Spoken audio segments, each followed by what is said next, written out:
Then let's unmute everybody. Let's go ahead and stop the music and bring it over to the correct screen.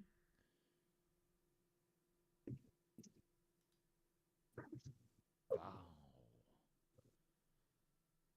Move my fear counter just a touch. There we are, beautiful. Get our tracker back in there. So we can see Clay's corruption, nice and beautiful. Poppy, you already got your number set? Yes. It's 9. Alrighty, let us settle in. Let's talk about what happened last time as we essentially closed the curtain on season 0. This will be the beginning of season 1. What happened last time? Poppy and Clay finished what the human hunters started. They put down the human scientist, the architect of the battalion that had been tracking, capturing, and dissecting Lagiri scouts. And as his forces realized there would be no retreat, the earth itself answered. The ground split open, and from beneath the battlefield, the Lagiri rose. An ambush long prepared, long waited for, and in moments, the surviving human battalion was subdued, buried, or dragged screaming into the stone. You guys didn't just witness a battle, though. You also witnessed the beginning. Under the open sun, Cole emerged as a warrior, and he took his first life. Through the scientist's scorched journal and through hard conversations with Tagan, elder of the scouts and warriors, the truth began to come into focus. This wasn't just a raid by the humans. This was a program, a sanctioned effort to search for genetic markers to capture the Lagiri, experiment on them, and reinvigorate human breeding programs, all to build new food systems, using Lagiri as livestock. And by killing that scientist, by breaking that battalion, they ended the program. When the battlefield was cleansed, the group returned to the Warrens. Clay escorted Cole as he delivered his report to Masara, the Warren mother, and standing beside Tagan as a witness and a guide. And while that reckoning unfolded, Poppy was pulled aside by Brenna, a burned, scorched, and scarred Lagiri. She bore a name given to her by Poppy's brother, the one the Lagiri now call Lord Briar. And Brenna said that he named her so that everyone would see beauty, even in what others tried to ruin. Then she placed something into Poppy's hands, a doll, hand stitched by Brenna and Lord Briar himself. It seems its scars perfectly matching Poppy's own. A gift, not of apology, but of understanding. Brenna told her now how Lord Briar spoke of Poppy while she wasn't around, how in his eyes she was magic given shape, how she was beautiful, not despite her scars, but because of them. And holding that doll, Poppy broke. She was lost to memory, to grief, to familial love. And she wept, and Brenna held her.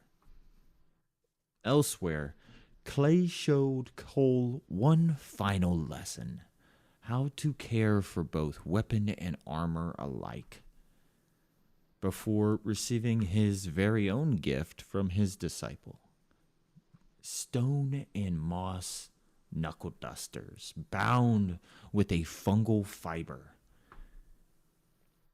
And then reality cracked. Blue and violet light emerged, colors inverted, and the world folded in on itself. Poppy and Clay were cast back into their own dimension, but the forest they returned to was wrong. What had once been green had become a swamp. The forest had changed. Blood soaked, choked, and still. Just ahead of them, trudging through the mire, was Marv, alongside 4 citizens of Hollowford, and waiting for them, a grim brand. Every brand burning, every vein swollen, its muscles tightened into ropes beneath its corrupted skin. And as they watched, a ratling, a thistle, skewered alive. The fight that followed was brutal. The citizens were torn apart, crushed, ripped from the world. And when the violence came to a lull, only 3 remained standing from the 7. An injured Clay, with his left arm and shoulder useless. A wounded, exhausted Marv. And Poppy. Poppy slowed the monster, and Clay used the concentrated Luna Fluff dust gifted by Mama Moss, and whatever violence lived inside that grim brand turned inward as these bright white lights showed out from every orifice on this creature. It tore itself apart. Afterwards, they said their prayers for the 4 fallen and moved on, searching for Mother Moss. Talking, processing, surviving. And that's where the truth landed. It had been a year and 8 months since their disappearance. And it wasn't just those 4 who had died. Rook, others, many more had already fallen. Now, with grief heavy and answers scarce, Poppy, Clay, and Marv are all moving towards the resistance camp, given up on Mama Moss's hunt. They now head back towards Mira, towards the truth of what the Grim Brand have done to Hollowford in their absence, and toward whatever comes next. And that's where we pick back up, with the 2 of you at this point exiting this swampy tree line.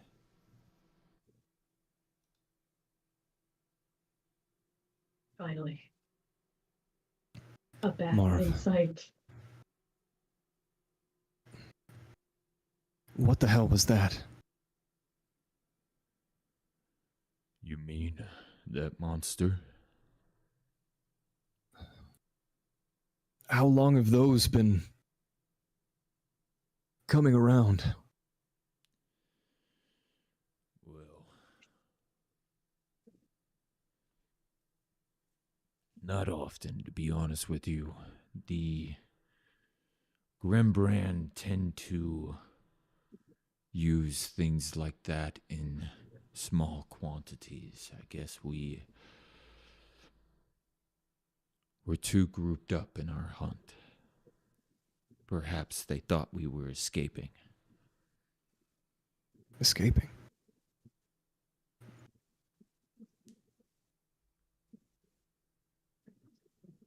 Escaping from what?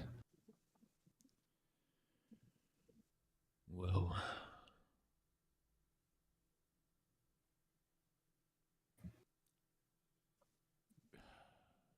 to be honest with you, things are a bit confusing here. I personally don't understand it, But it seems like the Grimbrand put out a big show of force anytime anyone strays too far. A little while ago, they seemed to put a lockdown on everything.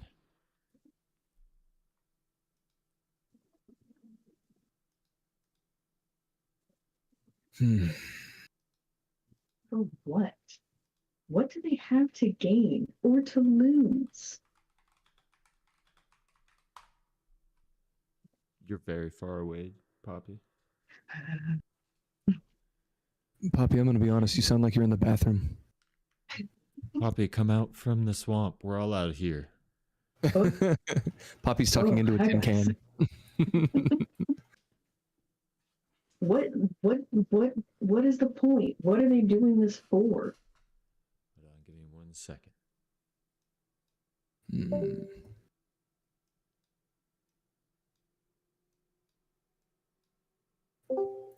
See if that fixed it. Take me away.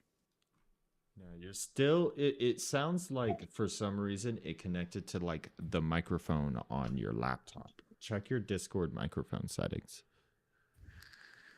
Oh my gosh. You're so right. That's so much better. Alrighty, back to where we were. Marv, do we have any information on why the Grimband can't just let it go? Like, what do they get from this? Honestly, I think Mira would have a majority of the information as we come up on the river here. And at this point, you see where you guys are is a separate part of the swamp that you guys have never really been to before. The way the rivers in Hollowford run, that is not how you draw. It's typically one this way, and then there is another one that runs this way. And this river feeds into this one. Here is where Hollowford is. Here is where the swamp is. Typically, you guys just passed over this river. At this point, you can only assume you're somewhere in this location on the opposite side. And as you come across, you see this burned wagon and this crude marker with these names carved into it.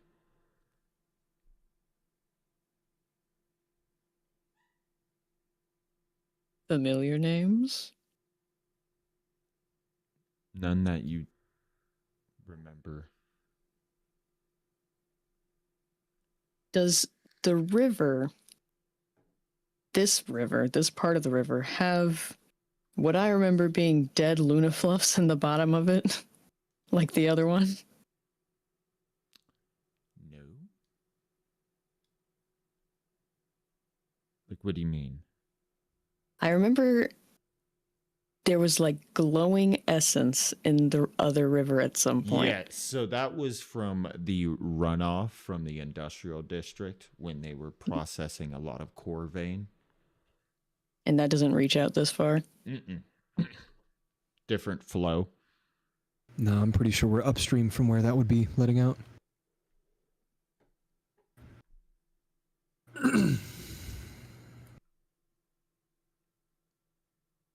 I still don't trust it. I don't trust this whole area.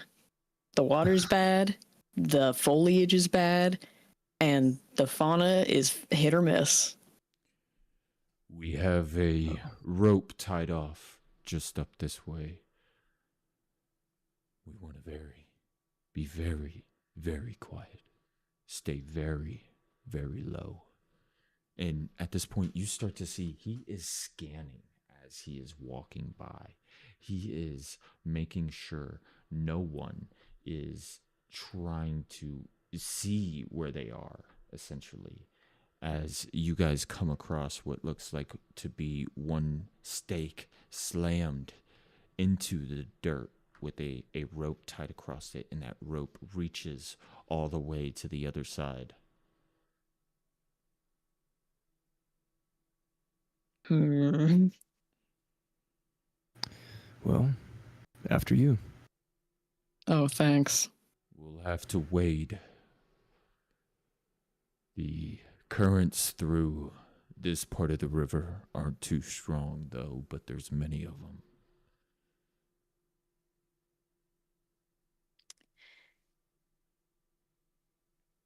I don't want to get in there. Frantically looking through my spells to see how I can avoid this.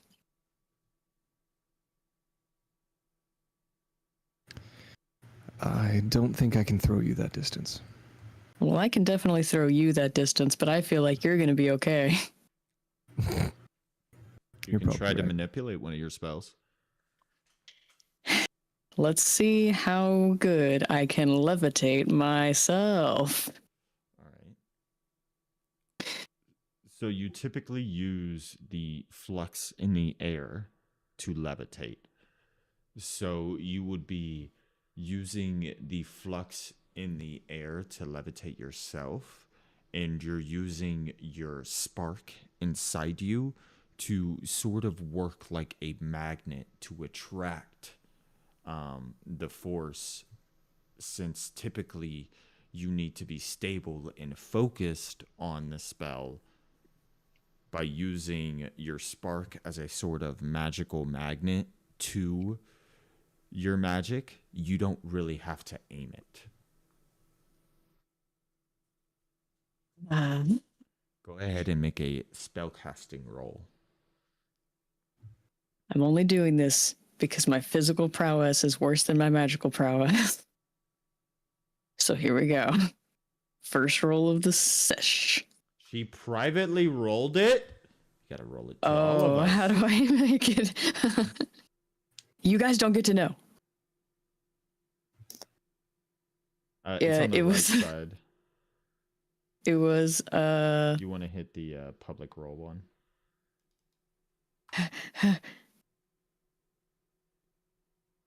He threw dice on the floor.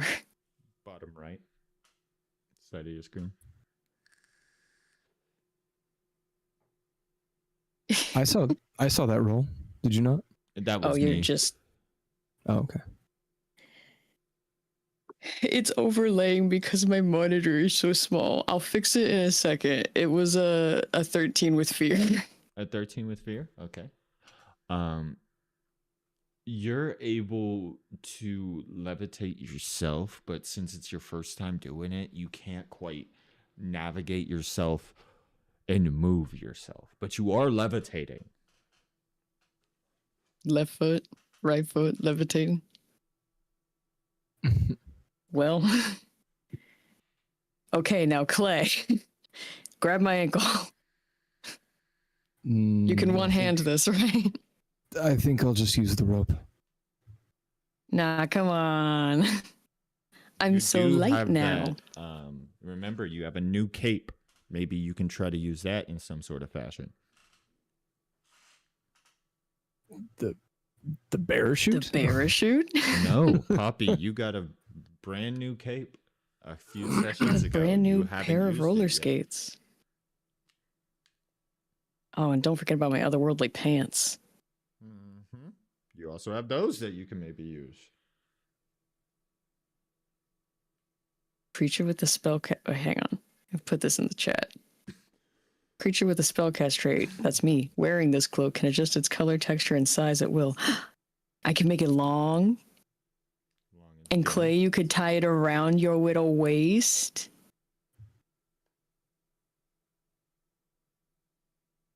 I feel like this was not the puzzle intended. It is now. Joke's on you. It was always the puzzle. Isn't the puzzle the friends we made along the way? It sure is, and I got my roles to be public now. If I were That was the secondary puzzle. if I were making a puzzle, it would definitely be about all the friends we made along the way. Am I not able to just use the rope that Marva's got staked off over there? Yeah, 100%. He's already Yeah, I'll just do started. that. You can go right Yeah, ahead. I'm Are you following going Marv. to allow Poppy to wrap her cape around you? Oh yeah, sure. Okay, I'll cool. grab her by the cape and like use it as a lead. Cool. Alrighty. So, Clay, I would like you to make 3 strength checks as you are navigating this. And Poppy, Lovely. I would like you to make 3 spellcasting rolls to be able to maintain your concentration. Oh boy. Yeah, you thought you were just going to get a free ride, huh? Yes. Alrighty. We'll do the first rolls first. Baba booey. There you go. 14 with fear. I'm attacking my mind. Well.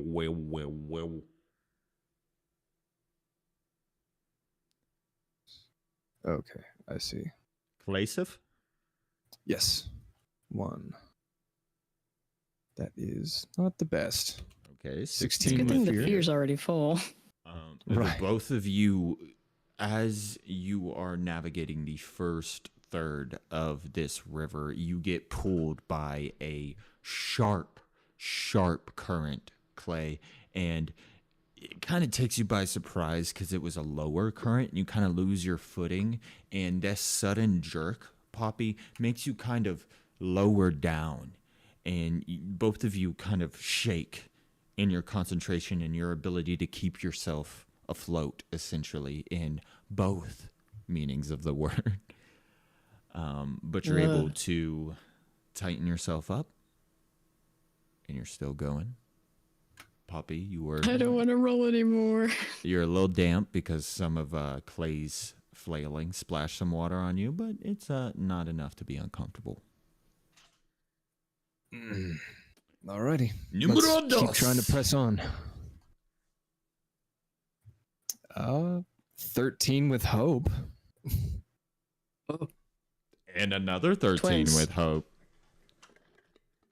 This time you guys are able to predict the coming current, and you kind of see Clay tighten up Poppy, so you are already prepared. You're not faltering. Final roll.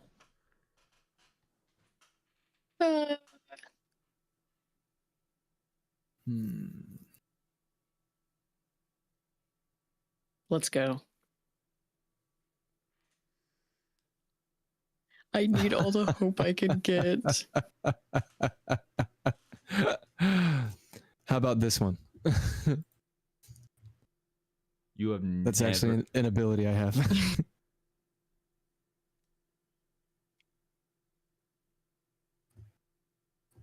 I mean, you're able to decipher that going straight is the shortest path.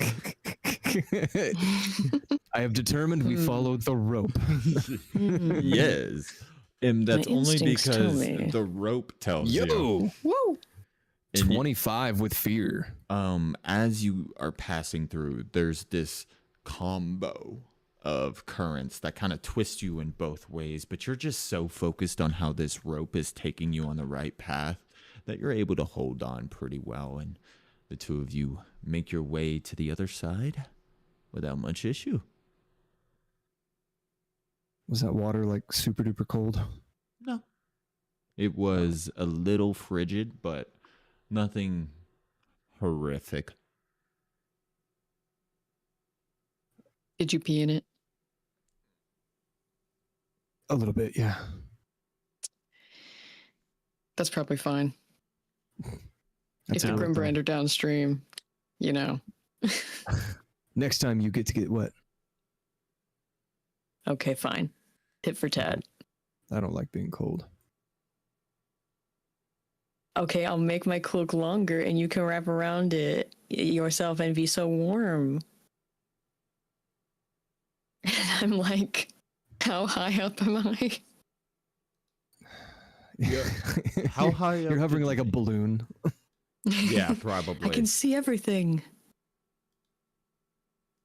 The top of your head is crazy. You know you have a bald spot back here? I don't. And if I let you go, will you just keep going up? I don't know. We can find out. Clay, let's go. How high up do you levitate?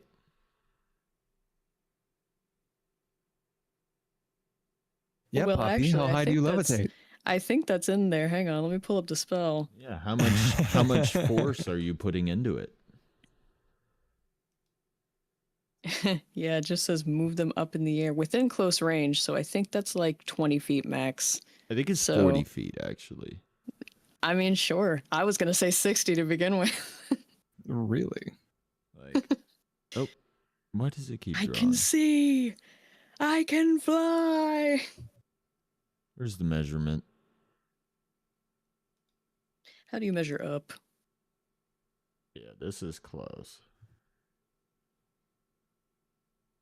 Does it say it in feet, though? Mm, It's a Or half yards, and perhaps. 1, 2, 3, 4, 5, 6. It's 6 squares, so I'd say 60 feet. Heck yeah. See you later. So yeah, she just It's hovers crazy up 60 here. feet into the air. damn. Well, But I'm going to keep leaving, like, as high up as I go, I leave my cloak dangling at Clay grabbing height so So that he it can just- pull me down if he needs to. Clay, you just slowly see it become thinner but longer as she goes up. this is not good. It's Telepathically, you cold. hear. Telepathically, Hey, you hear, Poppy, you should Pop- get down now. Poppy, please get down. Yeah. We're already in the middle of a field. We probably already let the camp know that we're coming, but I don't know Well, what the hang Grand on, I Brand need would to do see if they see things. this. I'm Alright, looking go ahead and around. roll an instinct check as you're looking around. I'm I so think- Roll instinctive. with advantage. Ooh. I think Clay's going to get in on that as well. He's probably going to start scanning too. All right. Can I use my freaky eyes experience? Absolutely, you can use your freaky eyes. 16 with fear. Okay. Look at those dice. How could I have advantage and a +2 and still only get a 12? So what you guys are able to decipher essentially is this: there is the river here, and then there's this whole area that is a wide open plain. It is very noticeably flat. You can see all the way across it. And then you kind of see a forest line here, a large bunch of trees. And Clay, you kind of see what looks like the top of some wooden structure poking through the trees here. Does it have a very, like a tower, or is it more like a crest of a roof? More like a tower. It looks Tower. very ramshackle, though. Hmm. Maybe some kind of steeple. That's where I live. Built a house here, but you didn't even notice. Okay, pull me back down. Yeah. As quickly as possible, Clay pulls Poppy back down to the ground. Too fast! There are several annoyed jerks. Alrighty, you This guys. cloak is wrapped around my neck. I'm aware. Clay is going to point that steeple out towards to Marv and ask him, is that where we're supposed to be headed? You got a good eye. They probably already have seen us. That's the watchtower of Camp Biteback. Camp Bite Back. Yeah. We kind of Yeah. Good name. took one of the monikers that some of the folk tend to named the two of you. I guess the little first appearance of Poppy trying to take a chunk out of Red left a impact on folk. I like it. Clever. But we should hurry. Yeah, let's hustle. And you guys very quickly make your way across this wide open field. Anything else you guys want to talk to Marv about before we make our way to the camp? As Probably. we're traveling, Clay is gonna look at Marv and ask, "So are we not gonna mention the elephant in the room?" We're practically in a safari, so which one? The big shiny metal one. Oh, you mean my arm? Yeah. Well, that fight where Poppy actually ended up saving my life. Yeah.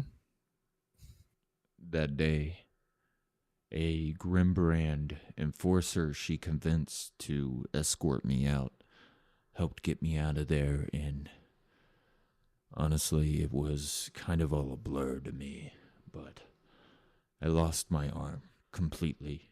The necrosis almost killed me. And the mobile smith, he made this for me. I've kind of had a few iterations of it. This is actually the 5th version of my arm. It's quite good, honestly. Works just as good as my old one, and after a year and a half of fighting with it, it's practically a piece of me. Hopefully it continues to serve you well. I'm sorry we couldn't do anything to save your old one. Saved more than my arm.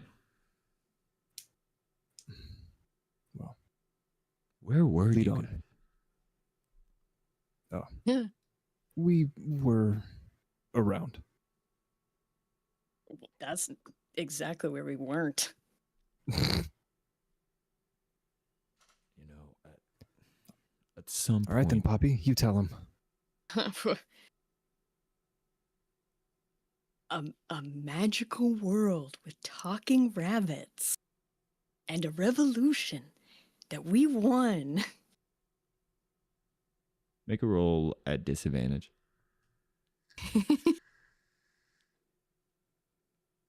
A little bit of presence. Oh, I didn't put the disadvantage. Let me roll that. Boop, boop.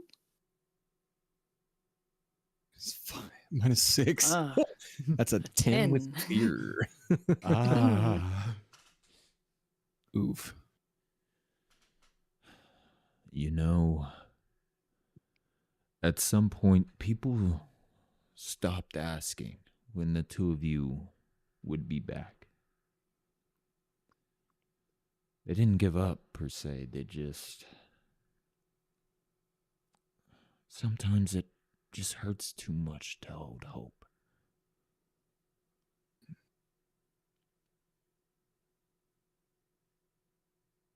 Well, maybe we can reinvigorate some folks whenever we show back up. You did a hell of a job reinvigorating me, so I could see it definitely being possible. What That's of the Orvek? spirit.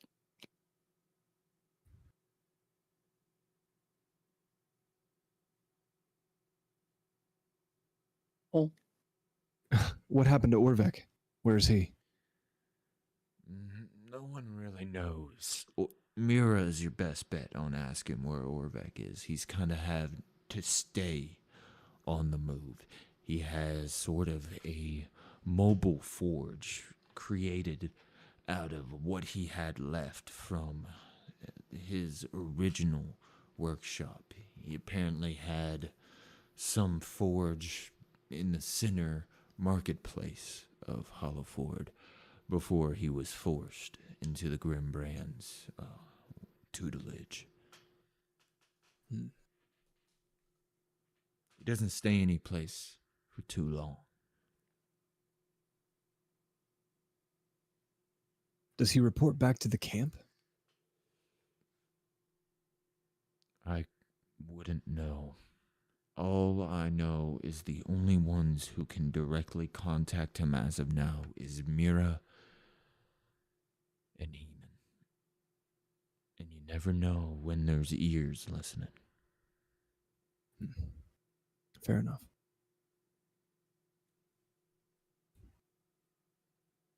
All right. Let's get cracking then.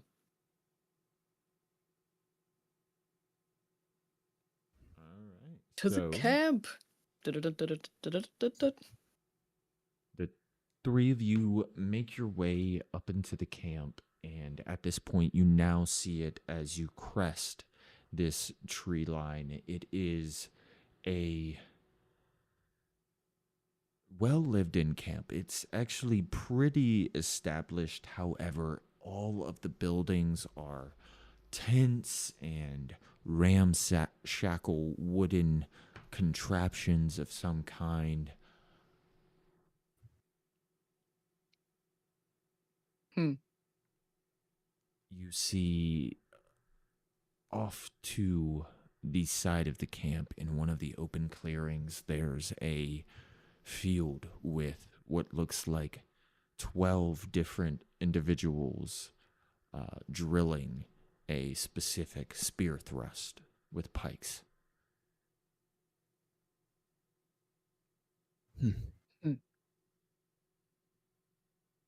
Well, that's not very subtle.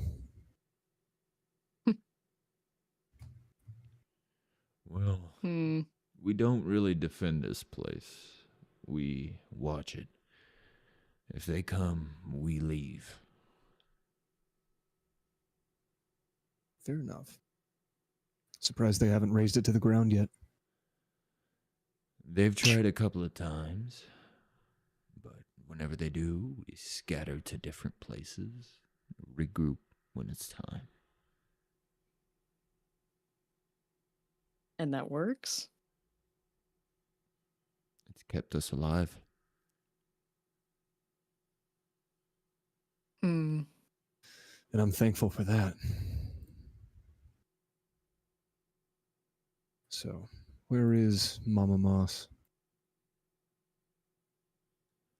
I'm not sure. That's why we came back, to be honest with you. I didn't feel like wasting our time too much longer in that swamp.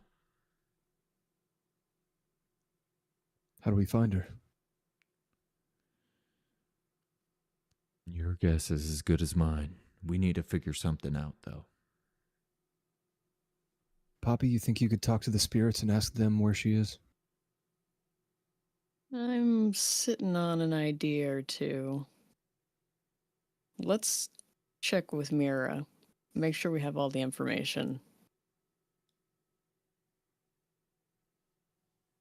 All right. Where do we find Mira? She'd be in the center of camp.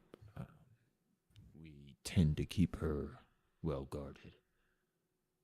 And as you guys are continuing on, Poppy, you feel a sharp tug at your cape. Ah. You look, Thistle? Oh gosh. you look Don't do around. that. Nothing's behind you. Huh? Until you look down and see this small child, maybe 6 or 7, just wearing this long, repurposed shirt with a few teeth missing. What happened to your ear? What happened to your teeth? They came out. I was trying to eat some mud pies, and I added some sprinkles, but the sprinkles made one of them fall out. Someone tried to eat my ear. Their teeth fell out. Whoa. Yeah. Why You gotta do watch have what you put in your lines mouth. all over you? Same guy. Tried to bite me up. They're bite marks? Yeah. See how big they are? Oh my gosh. Clay pinches the bridge of his nose and walks towards the center of the camp. What's your name, punk? Chrysalia? That's kind of sick. I'm scared to ask about your parents. They're not scary. Good. You know their names? No. Hmm. Well, it's been great. You want to come with us? Okay. Okay. I'll Is it pick them just- up. Alrighty, you just pick them up and you follow them along as Marv escorts the lot of you to this large tent in the center of this camp, and you see this tattooed individual with full sleeves down his arms, and some of them actually look pretty fresh. And he is completely bald, has a couple of scars on his face, and he's wearing this heavy scarf over half of his face that covers like the bridge of his nose down. And he is Sick. just dead staring you, Clay. Does this dead stare look familiar? It does. Well, Mommy. at the very least, I'm glad he's alive. However, not in the way your brain immediately thinks. Because his frame is smaller than Jarek's.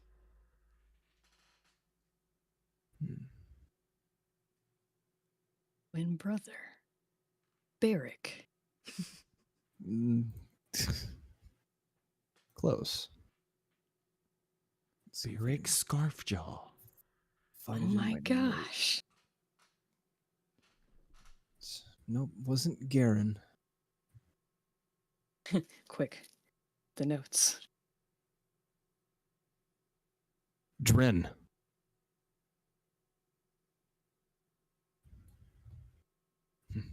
Even without the hair. It's good to see you. My name's Barrick. I'm surprised I'm not hallucinating right now. It's really you, is it? How have you been? Surviving, somehow. Good to see you've been doing the same. Yeah. I'm much different than the way I used to be. I found a new calling. One of the Night Wolves now. Already? That's impressive. Commander Toll has taken me under his wing. Is that who we... DM, is that who we sent them to? You sent, if I remember correctly, you sent them to Rook. Yes, we sent them to Rook. Who is dead. I don't know if we know if he's dead or not. You do. I wrote it down. They told With about a sad face next to it. Marv told you about his public execution Ah, gotcha. with a Luna Okay. Fluff bomb. Maybe he's lying. I doubt. I think Marv has more important things going on than to lie. Well, I mean, they told me this was going to be one hell of a meeting. But I had no idea it was going to be this big. Where's everybody else, Marv? How'd it go? Did you get in touch with the mother?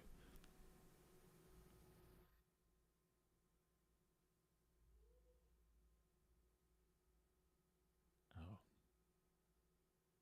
Okay. Well, I'm glad to see the two of you are here. it's good to see you as well. Did you ever manage to get that heart-to-heart with Stoneface? Just wait till you see him. Why don't we pull out Dren as we're talking to him so we can see who we're talking to? Wow. Oh my god. He does look different. Yeah. Call of Duty. Kinda.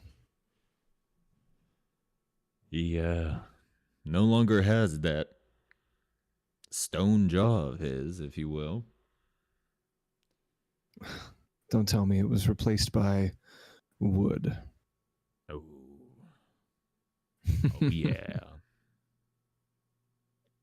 Wood jaw. You're gonna get Jarek moss in there. Jaw. Yeah. This guy is stubborn as a stone, though, still, I tell you. He'll be a part of the meeting, don't worry. He's still a little hesitant to completely conform to the way the world has changed. He originally was a night wolf alongside me after Rook's passing. However, he preferred to work alongside Mira herself. He is her personal guard. I see.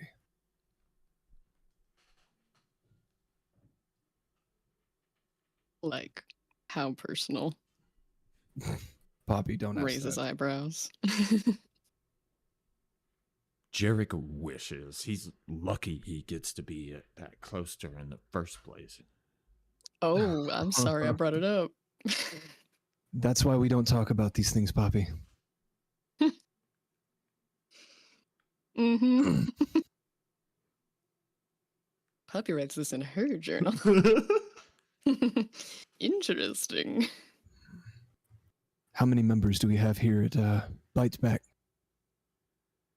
Well, the refugee count is climbing as practically the entirety of the citizenry has either escaped Halliford or is working directly under the Grimbrand. And lately the Grimbrand does not allow any fleeing lips. We had a young kid come by, escorted by a few rough and gruff types, and they were helping escort a few out, getting some refugees out. Apparently they had some sort of supply line going to get people homes and food. Then they made a big push to try to get a group of like 30 out of here, and another one of those Luna Fluff bombs went off, and since then people were too scared to gather, too scared to flee. Can't say I blame them. Those things are hell. If we move in small enough groups, though, and stay within their preconceived lines of boundaries, they don't make too big of a fuss, though, I've noticed.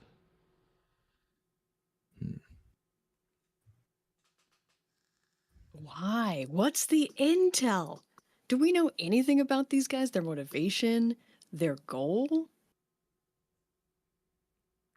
Well, one thing I've noticed, these bombs they have, they use them very sparingly.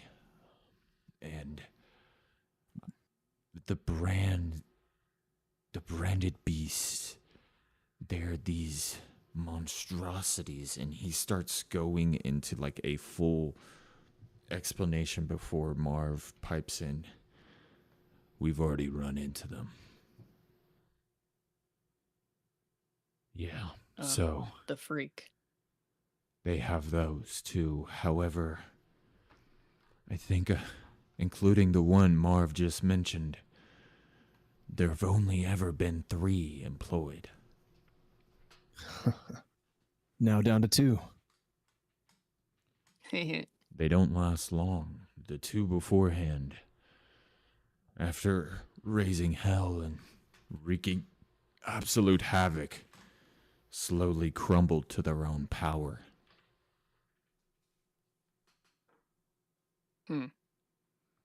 Honestly, that's how I was expecting it to go with Clay and Poppy and I. I was kind of planning for a defensive look. Was going to give them some intel as we went through, but Clay pulled something out of his bag. Yeah. There's a reason why everybody still considers the two of you heroes. Really? I'm not sure if I would use that word, but I'm flattered. I would. At this point, We you tear it hear up. this gruff but light voice. Jen, get in here. It is time. Come on. Yes, Commander. Well, Marv, if the two of you are here, and I guess the meeting's about to begin, so why don't you all join us? I'll vouch for you, but I'm assuming most of the people in here already know you. It's just very exciting to see the two of you back. Please, lead the way. All right. Well, hold on. Whose kid is this? You're still just holding that kid. think they fell asleep. They're I'm pretty sure. 100% asleep in your arms. That must be one of the orphans. Well, I they don't- didn't react when I mentioned their parents, but Marv, where's the sister? Wasn't she the one who was...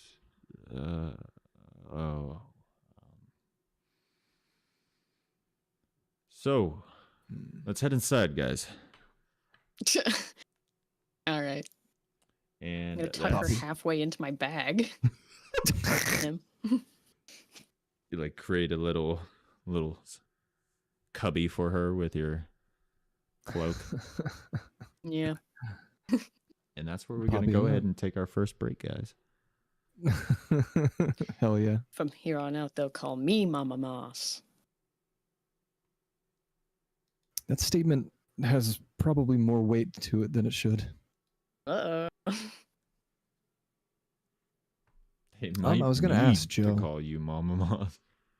Right? I was going to ask, during that whole traveling to the camp and the camp conversations and whatnot, Mm-hmm. would we consider that a short rest?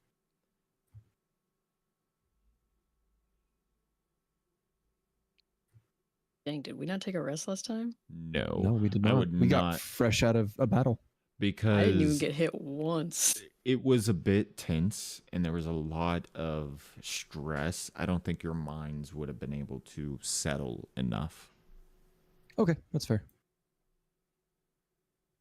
But take rests, folks. Take rests.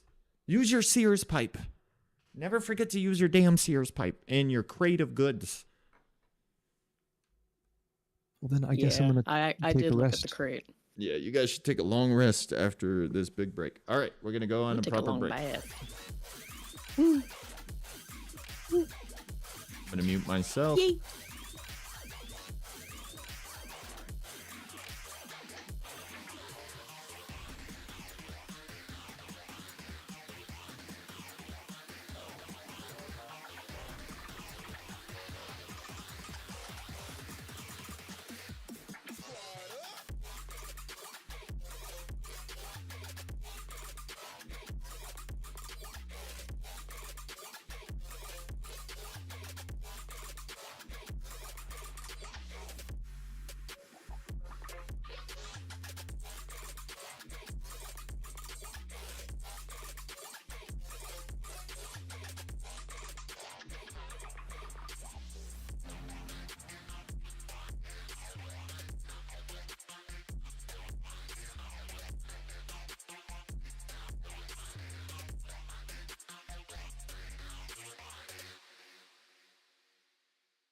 all right.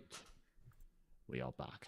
And the two of you are brought into this tent, and Marv goes and takes a seat over around this table, and you see as Drin follows around the table this way and follows this man who is well built. He's a bit short, but he is well armored. His equipment looks a cut above the rest. Looking around the table, you see a man at the head of it, across from the two of you up here.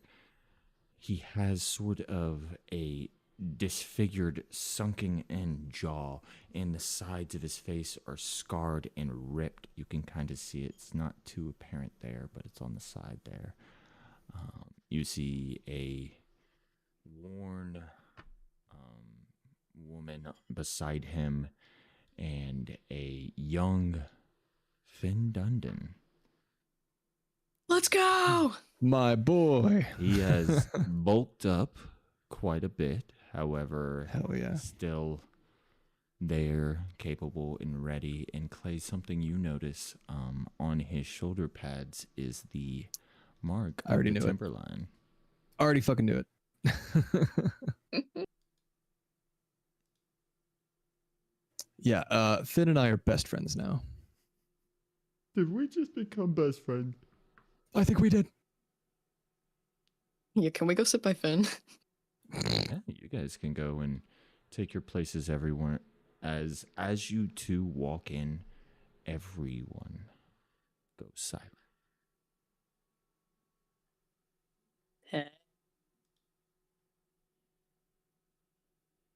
This isn't my kid. You brought a child. We're not related, as far as I know.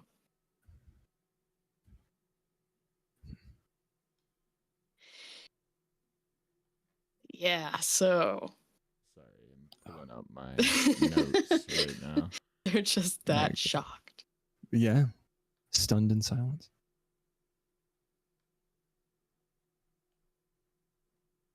Well, it is good to see everyone again.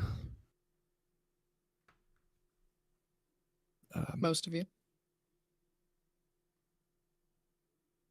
I can't help but feel like we owe an explanation. You guys should plan your explanation between each other while I look for these notes, because I have no idea where they went. Poppy, telepathically, you hear, yeah, we can't go with the rabbit thing. We got to do something else. Should we make something up? Is a lie more believable than the truth?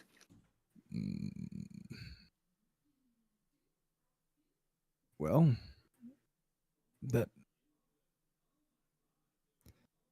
they already really like us. We might try and come up with something more believable. If we try and spin a yarn, even if it is the truth, that could have negative effects down the road. Well, I'll tell you this. I don't want too many people knowing about my earring. So I feel like we don't need to tell them that part.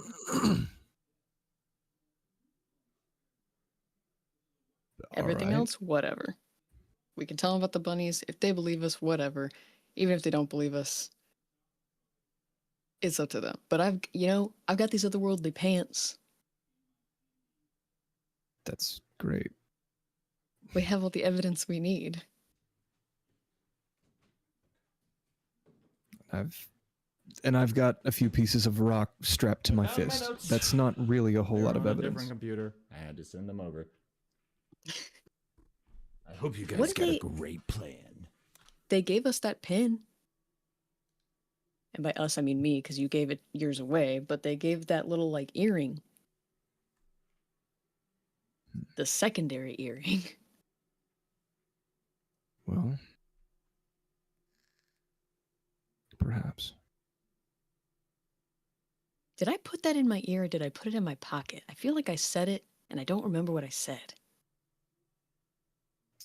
I think You did not specifically put it in your ear yet. Yeah, because I didn't want to draw it. It's coming back to me. Yeah, it's in my pouch. So Hopefully not stabbing this child. this tent meeting, it smells like wet canvas, oil, and smoke. Like that campfire smoke that just like never leaves your clothing 3 days later. It smells like that. Yeah. Nice. The light in here is, let me fix it, because the light in here is very dim and flickering, as I can't do that. Never mind. Ignore that. I'll just describe it. So Light a candle in real life and hold it up to the monitor. you see this large rough table that dominates the center, and you see all these different rocks and different pieces that are on it, holding it down so that the wind and other things don't shake it, so it can be held steady. It's scarred by knife marks. You have maps just thrown all across it. Not well depicted maps. It looks like it was made by 3 or 4 up and coming cartographers, and they're trying to pick and choose and combine the few of them. This isn't a council chamber per se, it's more of a pressure point. And you see Mira Devsong standing at the other end of the table, hands braced against the wood, as she sees the two of you and makes a sort of a quiet nod of understanding. And as the last person walks in, and the tent flaps shut, she finally exhales, slow and steady. All right. Looks like Fang and Talon have rejoined us. But you didn't come back to Hollowford. You came back to what's left after a year and 8 months of being hunted. She looks at Marv, down at his arm, his exhaustion all over him from the mission he just went on, both mentally and physically. Then back to the others all around you. We've been holding our ground pretty well. I wouldn't say we were winning or losing, just surviving enough to matter. And at this point, you kind of see Clay. Marv has this look on his face, as you're the one who's across from him now. This battle-weary look as he cuts in to Mira's spiel.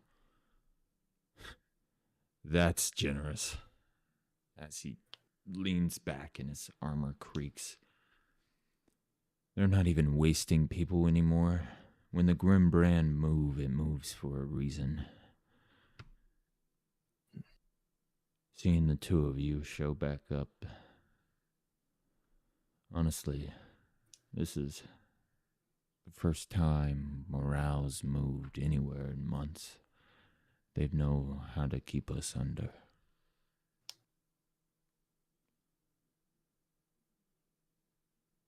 What end? Marv, before we popped in on your little skirmish, where exactly were you headed? We were supposed to find the Moss Mother. Were you scouting haphazardly, randomly, or were you heading There to a was site? nothing haphazard about it. There was just no good way to try to find her. Nobody tipped you off? At this point, Mira speaks up. Someone did. And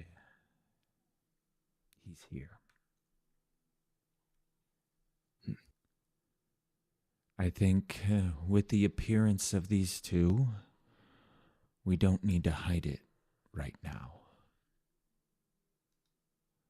And at this point, Orvek comes in from the opposite side of the tent, opening a second opening, and everybody is just as surprised to see him that they were to see you, as he's carrying this big warped piece of metal that's cracked, half melted, and he just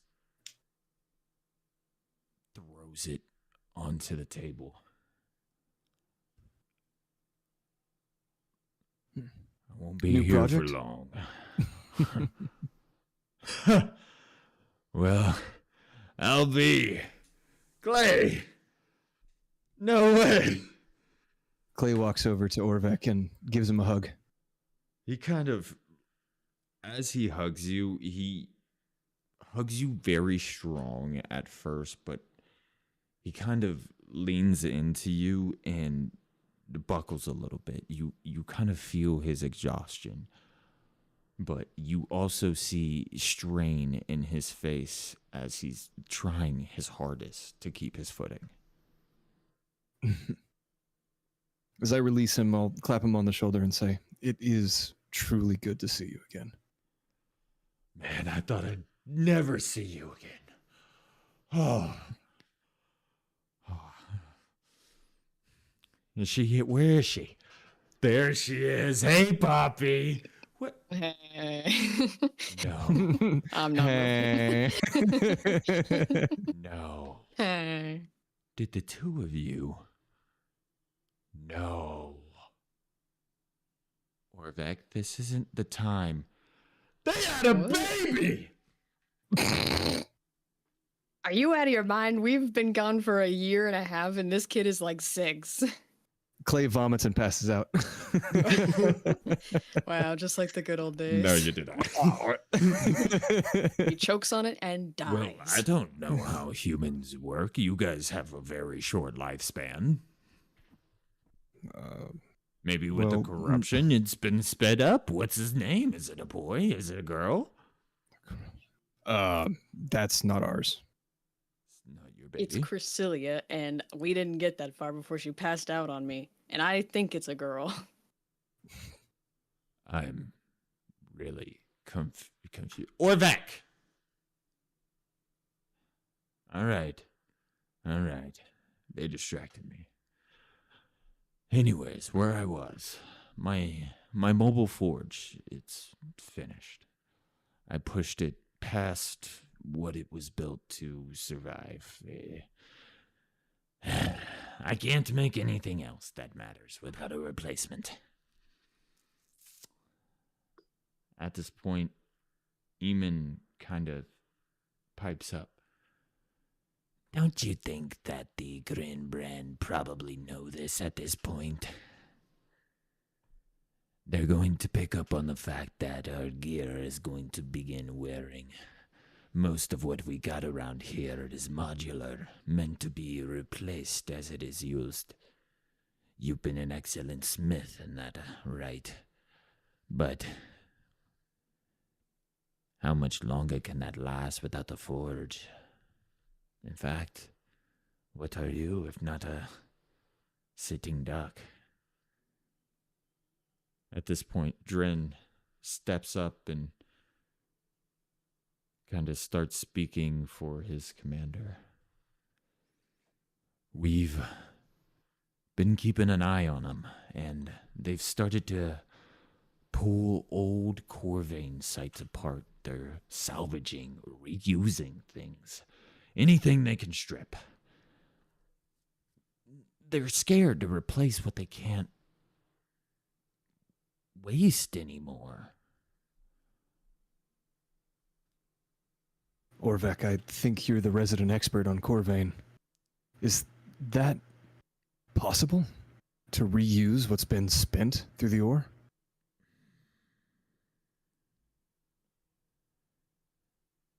With one man. But we'll talk a bit later about him. We'll get to that part.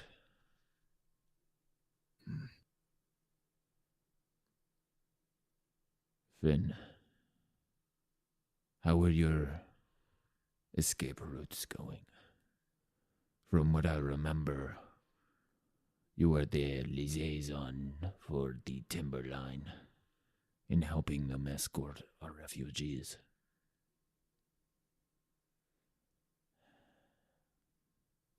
At this point, Finn shifts his stance.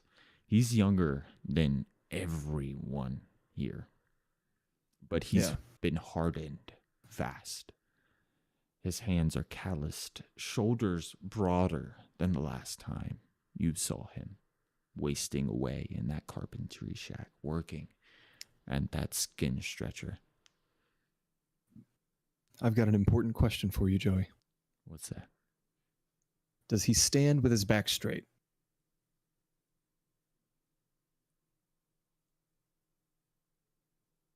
He's currently slouching, like leaning over the table.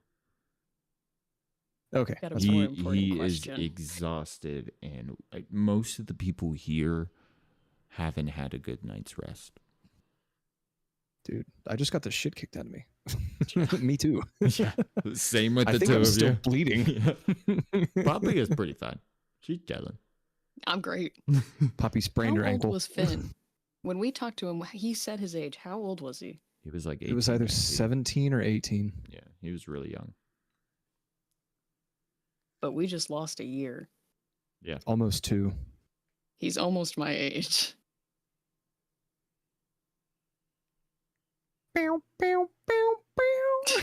Poppy, you naturally look a bit older, though, just given, Oh, your I'm sure. body composition. Your current state of decomposition. Anyways. And holding a baby. And holding a baby, Yeah, yes. the baby doesn't know. People, they don't run anymore.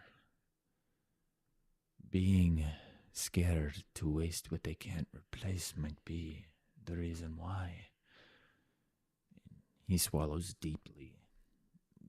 We tried. We had small groups, quiet routes. Didn't matter anymore. He looks at the table. They let us go at first until they didn't. Then they made sure everyone knew what leaving costs. At this point, Mira loudly grabs a bowl from the table and just turns it over and spills out this white ash all over the table. And she starts to draw a rough shape. Not neat, not pretty, but the Grin brand. From what I've been able to figure out, they aren't rulers. They're managers. She starts marking 5 points around a circle. 5 brand masters. Each controls parts of the machine.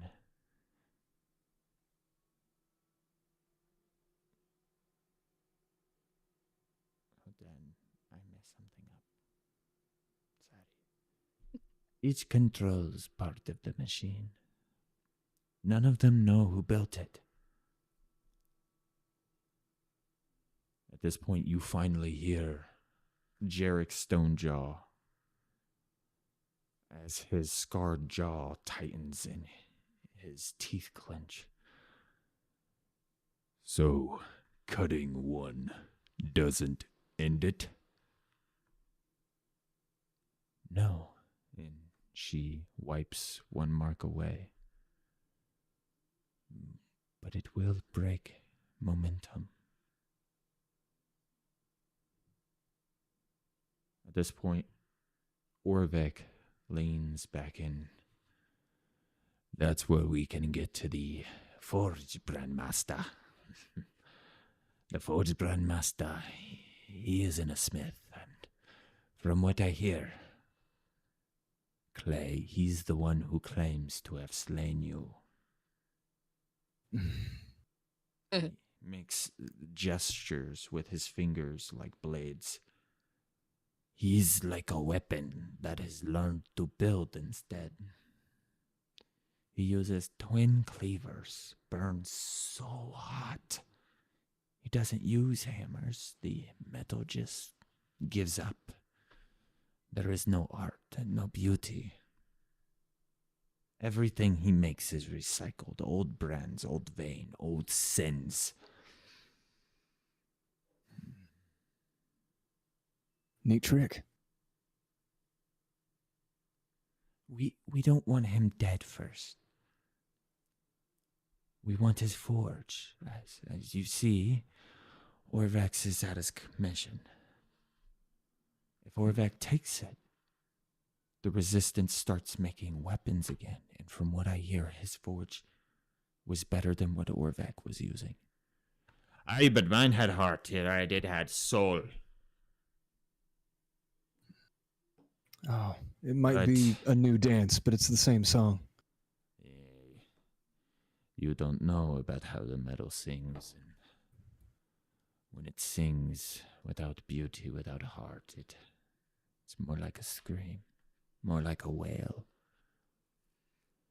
But if we can take it, the Grim Brand will lose the ability to reuse what they've already burned.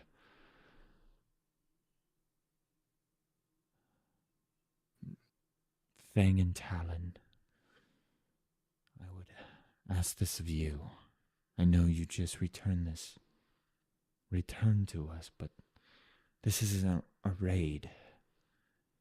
It's theft, sabotage, and then, if it comes to it, a kill. You do this, and the war stops being one-sided.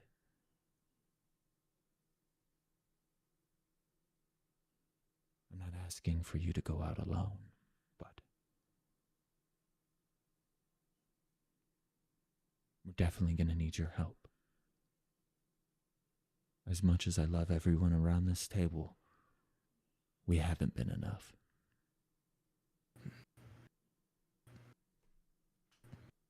Everyone kind of looks down in disappointment at this point. Mira, I hate to say so, but you're wrong on 2 counts.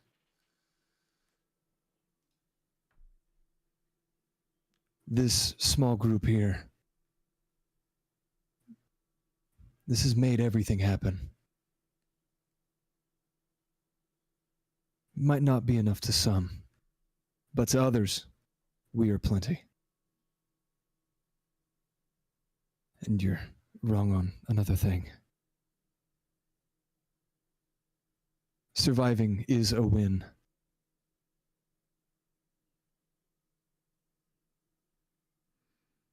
It's a small victory, but a victory nonetheless. If we keep surviving, we're still winning. Let's go and turn just surviving and make it all feel worth it.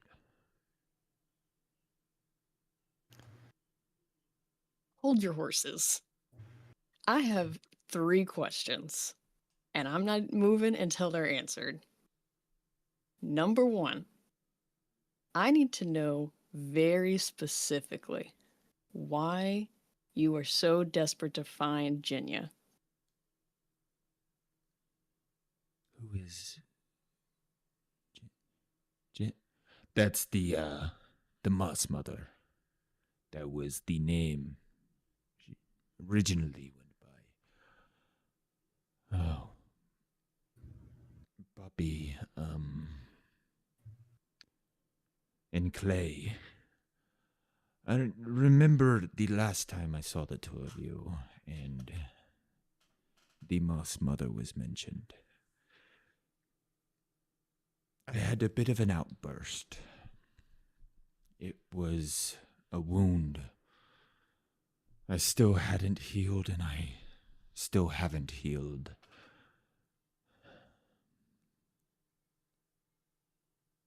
But it's one I will soon rectify. You know what, now that my forge is in tatters, we need a new forge. I have a plan for this first step. And to finish where I was with Jinya before I go on a tangent, she helped us. When this first popped off, when the pit collapsed, she was the one who actually kept Marv alive. I asked for her help as well. My work... I'm not throwing blame, but when the pit collapsed, it collapsed upon my forge as well. A majority of my workforce passed in the collapse.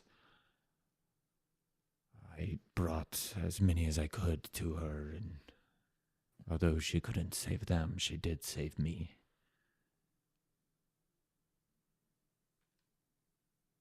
And actually, as you notice, he lifts up his hand that you notice is a bit disfigured. It is very noticeably different from his right hand. She called Did herself anyone make it out of here disfigured? your master, Poppy. Hmm. But she also talked about you with such joy and love. It felt more like she was speaking about a granddaughter. She talked about the things you taught her as well. And one of those things, and he pulls down his sleeve, and you see His pants. No, oh god. And you just see a large stitch around his forearm, where a burly human's arm was attached to where his previous Iron Hand was, as he was called, Orvek Iron Hand. He had a fully iron hand.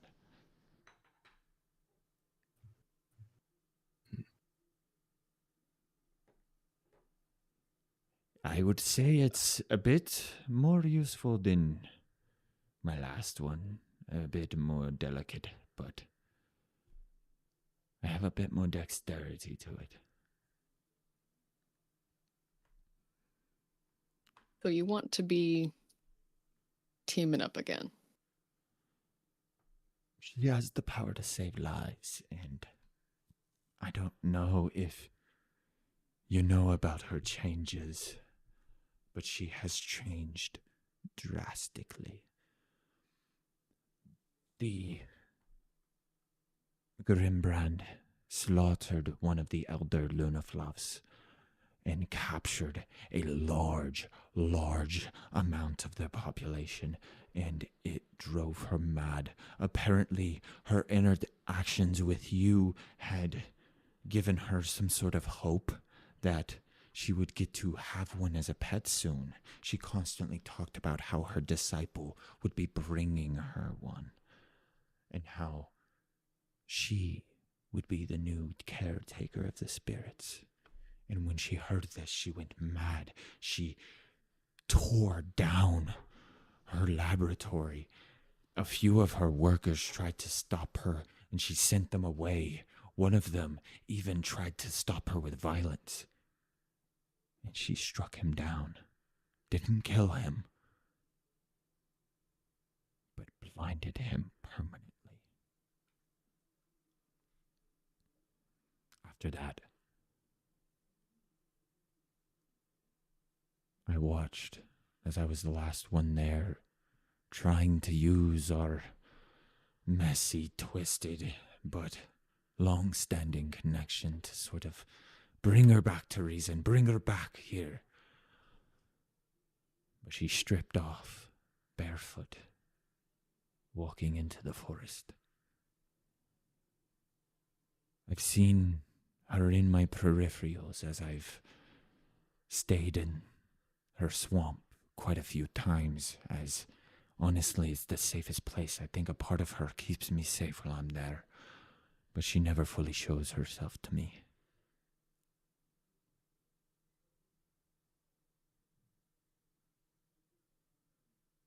All right, you convinced me. I'll help find her. Later. My second question. Do we know anything? Do we have any insight to the motive of the Grimbrand? These Grandmasters, do we know their names? Do we know them as individuals? Do we know them as a collective? Or are we only working off what we see them do? I don't want to get too ahead of ourselves. However, that's where the interesting bit comes in, Miss Poppy. And at this point, Mira starts moving closer to you, Jarek following very, very close behind her as she moves. And you can see he has a very large chain that's wrapped around one of his arms that kind of like drags along the floor behind him. The thing is, I'm not sure if the Grimbrand themselves are the ones calling the shots.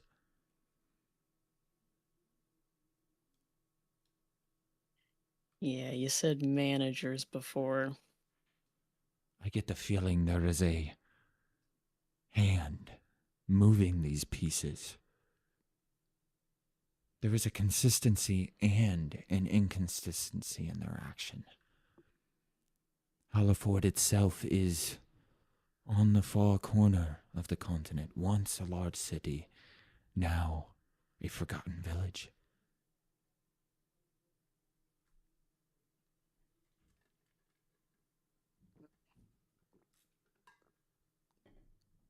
Okay, final question. Seriously, whose kid is this? How can none of you know?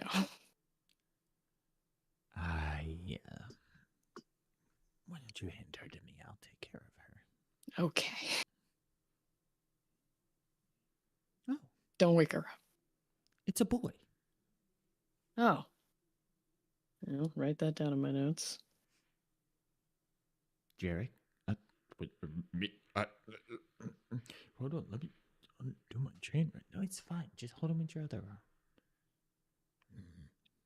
How jealous does Dren look right now? Roll an instinct check, as he does have half of his face covered with a scarf and the other with scars.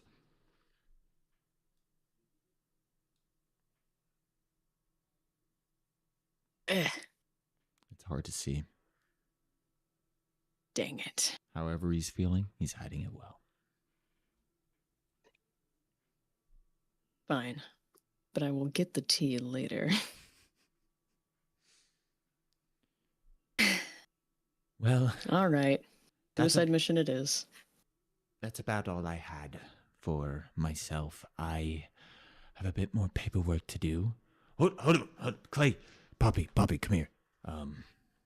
And Orveg starts making his way over to over to Clay and starts motioning Poppy to come by. Haha. I don't have to move. Girl, I don't want to leave Finn at all. I'll step a little closer.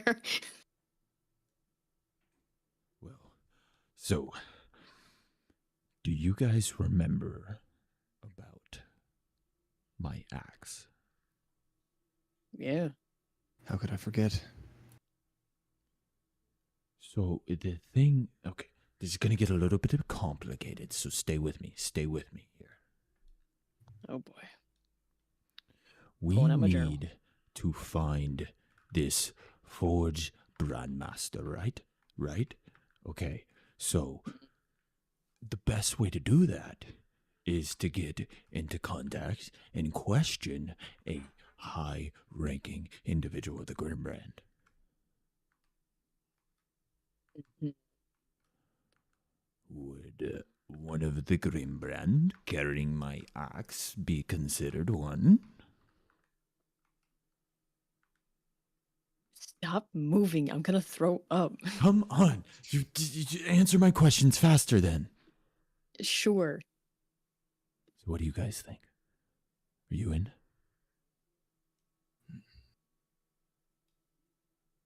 Bringing him in for questioning. Here's the thing. There's a lot of them. I'm not gonna lie to you. I'm not an idiot. It feels like a trap. But it's also the opportunity.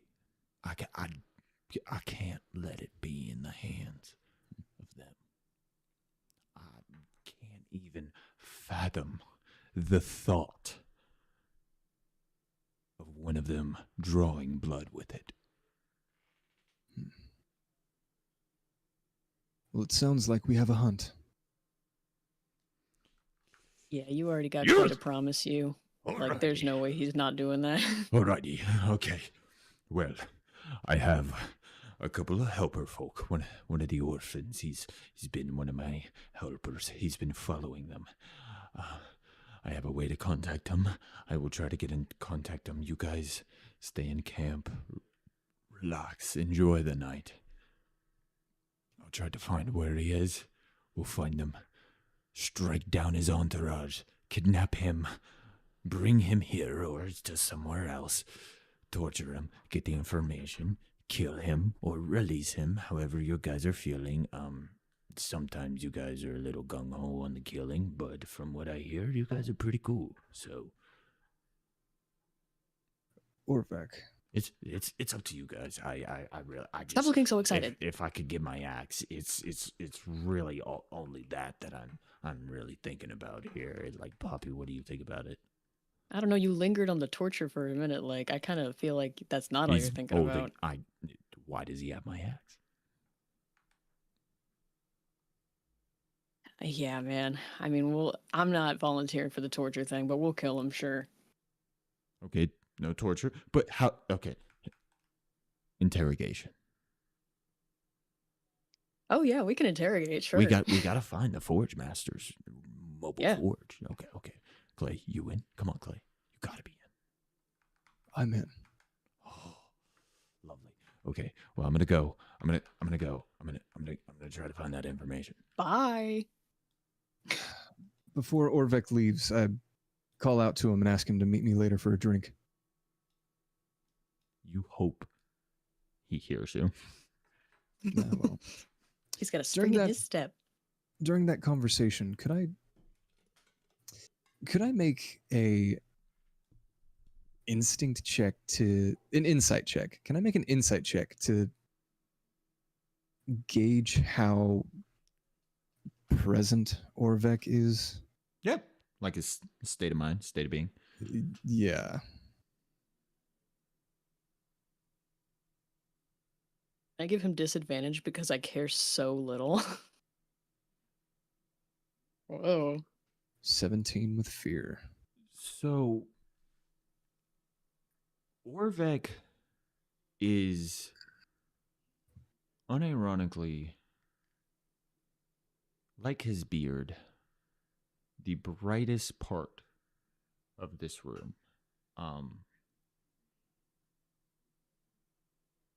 His excitement about getting that axe was genuine.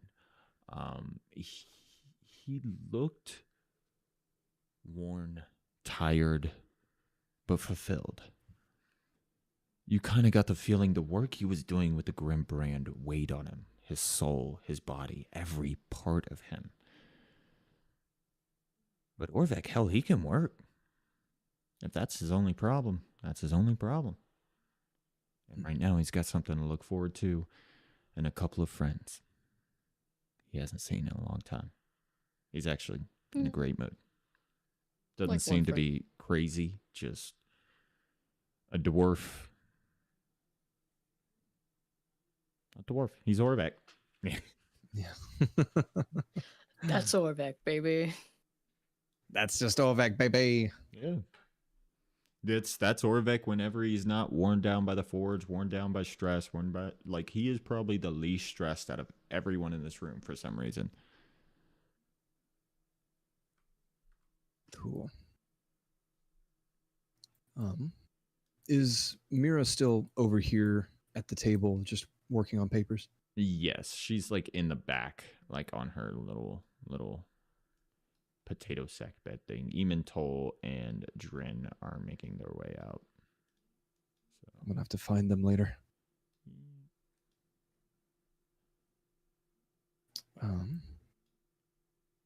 Poppy, why don't you talk to your boy toys over there? yeah, you didn't want to leave Finn, so I assumed you wanted to say something to him before you left. Oh, yeah. You can do your thing with Mira first. I don't mind. You can interrupt her paperwork. It's cool. I'm Poppy, it was lovely seeing you. I'm actually gonna go talk to Orvek. I need Good luck. few repairs on my arm. Get him to take a nap after. Alrighty, Clay, what are we doing over here? Whoa, Hoss. Well, you started approaching, so As I approached before Jarrett kind of cut me off, could I by the way, he Sneak- laid the child in this on the table, probably? in this Oh, on little the- red area here. In the mat, yeah. Yeah, there's a little plush red mat here that he laid him on. That works for me. Before Jarek cut me off, am I close enough to try and sneak a peek at whatever those papers say? At what she's looking at? At what she's working on, yeah. Yeah. Absolutely not. Okay, You cool. can make a instinct check, but it's a high DC. It is a very high DC. She is very skilled in that specifically, working on her stuff and keeping her eyes only on her eyes only stuff. And Jarek Gotcha. covers her blind spots. Oh, I That's believe like you. her one area. You're asking like her one area of expertise. yeah. Well, I mean, Do it. sure, I'll You- take a shot. Why not? Yeah, I mean, you're peeking. You can peer. I'm You'll just roll trying to well do it enough. quick. Maybe I'm they see you're peeking and they're like, you're Like, interested. chop your hand off and give you an iron hand. Yeah. Maybe Jarek doesn't like you. Well, I mean, Maybe he he's didn't allowed- already. He's allowed to not like me, even though we did save his life. What would you call We didn't this? save his A, life. We ruined his death. An instinct. Yep. All right. Nope, that's bad. What'll a 12 get you? Probably a dirty look. Clay. It is amazing seeing a piece of Zephyr. Still Zephyr. Jarek. Clay will extend a hand out. It's good to see you. He takes your hand and honestly, words cannot express how thankful I am for you. You saved my life. You honestly put me on a path when I was starting to stray mentally. I was looking for vengeance, blood. I felt the need to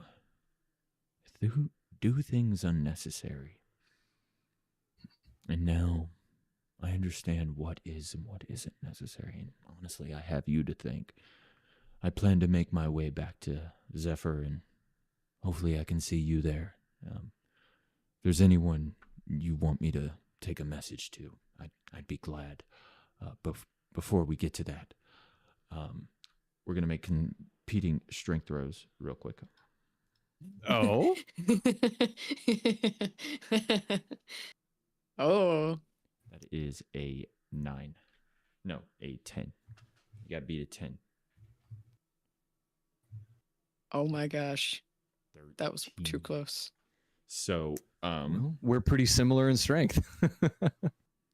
at this point, you start to feel his grip tighten firmly around your hand. I do not want to try and overpower his grip. I only want to match it. Seems strength is your strong suit. Maintaining prying eyes is mine. All I wanted to say. Mira, visitor.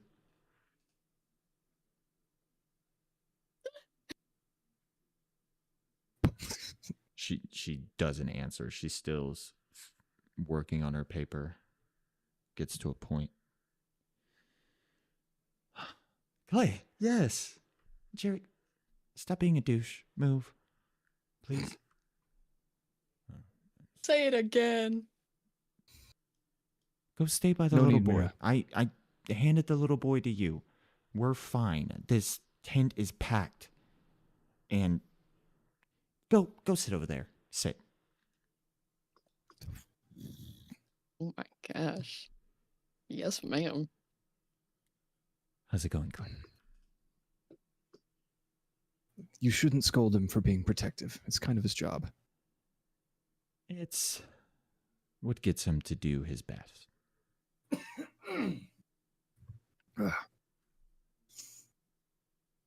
He gets You said- overexcited sometimes. Best way to maintain his boundaries. Something you said earlier caught my ear. Well,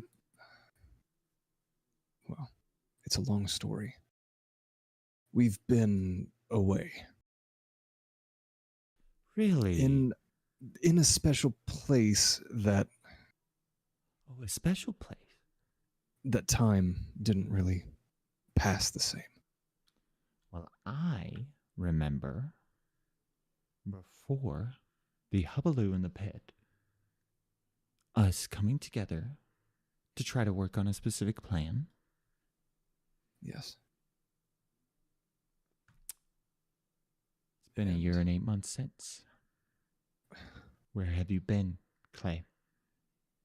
We were spirited away against our will. Is that the truth? Yes. You do look very similar to the way you left. Your shoulder could use some tending to, but I still need to mend my shirt. you don't seem like the type to lie. What took you so long to get back?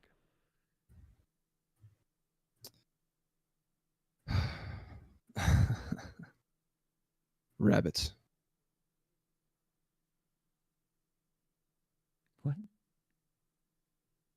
Never mind. That's not important. Trust me, it's not important. What is important is where are we in our plan? What have we accomplished so far? Well, If I heard you correctly, it's been a year and 8 months. We're out of the loop. right now, my plan is a little complex. I realized last time we had a plan, it was a few pieces. I take names, or makes weapons, someone trains them, and then y'all made a big fuss. So I like to plan meticulously now. Let me go through. She starts flipping through some papers. We are on step 13 of 49. That is a meticulous plan. Yes, but I expect we are going to be flying through those steps now that we have the two of you. We've been needing an extra oomph of strength. The Timberline, they were a great force, a great asset, but Their strength can only take them so far. The things that I've seen you and Poppy achieve, there's something to it. Right now, the plan is as follows. The steps I want you to keep in mind. Section 1, Phase 1. The Forge Brandmaster. Section 1, Phase 2, Phase 1. Docket 1. We need to find and track the moving forge. Section 1, Phase 1, Docket 2. We need to seize the forge without destroying it. We need to disable the Brandmaster's control, either kill or isolate his lieutenant.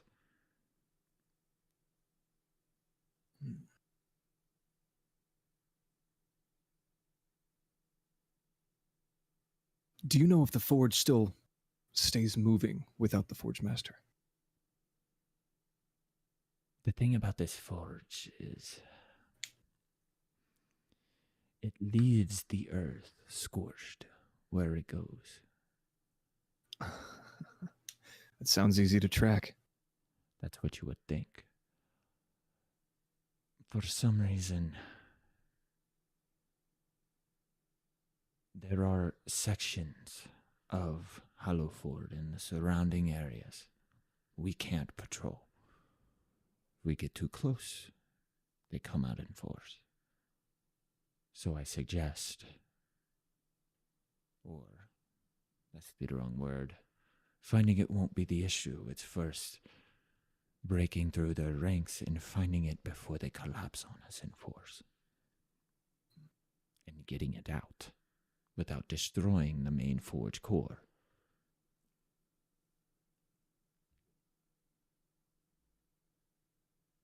I have an idea. If you're willing to hear me out, that is. Before you finish, I would like you to know that each Brandmaster sort of operates in different districts. I've come to realize there is unison and animosity among them. There isn't equality. Each one of them seems to think they are the top in their own way and feel they need to move in their own way to succeed in their own goals. The Forge Master, not only is he useful for our goals to refitting Orveg, he's the closest.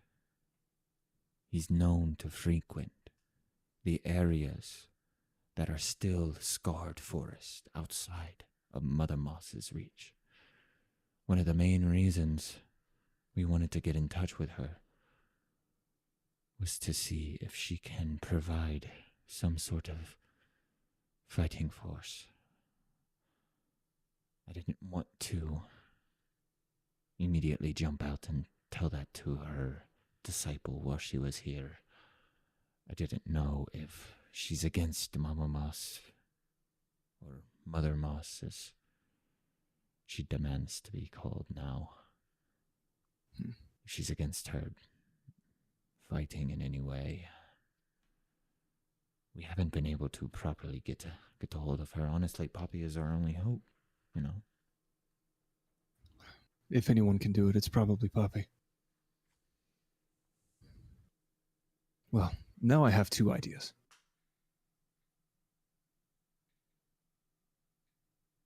Rather similar to each other.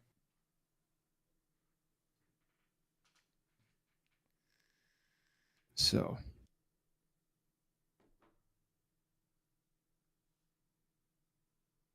as far as getting a hold of the Forge Master, all the other lieutenants are slightly...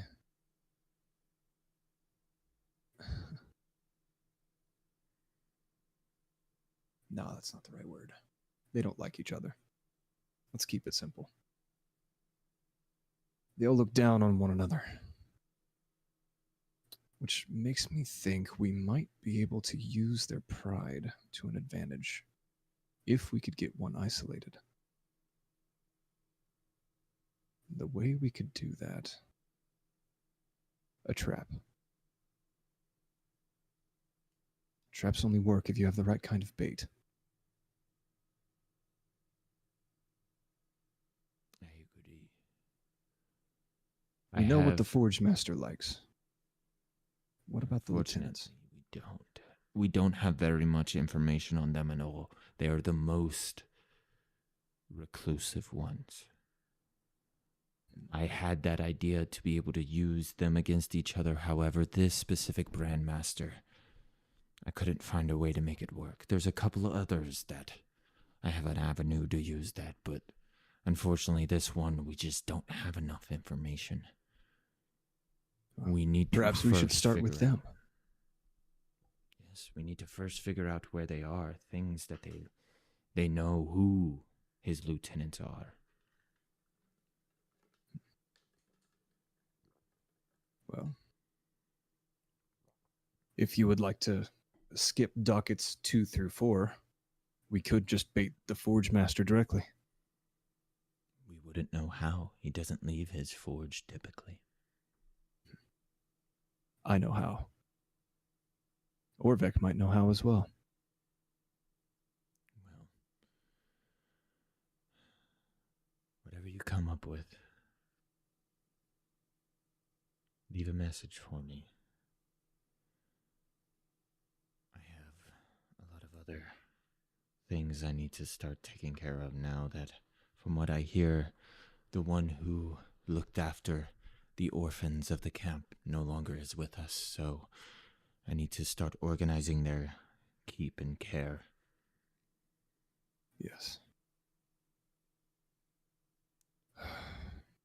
There should be Uh, some extra beds here. You can stay in this tent if you'd like. Perhaps. I'm going to go explore the rest of the camp and find somewhere quiet to sit down for a while. And we move over to Poppy. What are we doing over here? Oh my gosh, that was loud. That's what he says. No, I will go more sedately. Finn, how have you been? Oh, well, tired, worn. Not nearly as depressed as when you first found me. Honestly, when I first met you, I thought you guys were going to be the end of me. Thankfully, you talked me off that ledge, and I got out, and now I'm doing pretty good. I'm so Comparatively. glad. It's pretty rough out here, but gotta find the upsides. I mean, let me be straight with you, Finn. I am not into wars of attrition. And I respect the grind, and I respect that you guys have survived this long, but I'm not holding out for another year and a half. We're going Right. to shut this thing down ASAP. All right. I like to hear that. To be honest with you, when I first heard that there was a full-scale revolution from that one boatman, I didn't expect it. Honestly, that's a lie. I fully expected it to be you guys. Yeah, I kind of expected that too. We were indisposed. Yeah. But you're back now. How was it? Where'd you guys Yeah. go? What'd you do? Did you bring back help? Mm. I brought back pants. What? Hang on. How big are these pants? Pull them out. Go ahead, take them off and show them to him. I'm not wearing them. Put them in Oh, my okay. backpack. I pulled them off of a full-grown man. Those are some really nice pants. Don't have any Yeah? holes in them or patches. What is this material? Can I have these? Finn, I would love nothing more than to give you these weird pants. I mean, what did you do to them? Nothing. Take it. It's a gift. Why are they weird? Okay, so here's the long story short. We went What? into a Wait. previously unbeknownst to us a dimension or timeline or alternate universe where there were talking bunnies, and they told us about this whole revolution that we were a part of now because my brother had secretly been involved in that. And so we went in and we solved the situation. And then I took these pants off this guy that we killed because they looked really cool, and I wanted to bring them back and study them, but I think it's probably just pants, so I'm giving them to you. The end.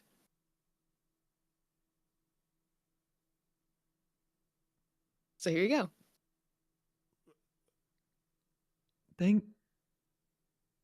Make a presence check. That's a short I'm right so there. present.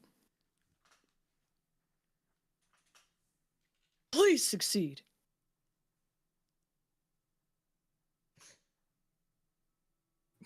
All right. I'm just farming hope. The dead guy's pants. I mean, Dead no guy's blood on pants. them. Yeah. Wait, are your dead brother's pants? Or? No. Oh, okay, cool. Because it'd be a little morbid. Well, thanks. I'm gonna go put them on. Go ahead. I'm not gonna do it here. Oh, you mean somewhere else? Okay. Yeah. Goodbye, puppy. See ya. Clay looks over and calls out, "Goodbye, Finn." Goodbye, Mr. Clay.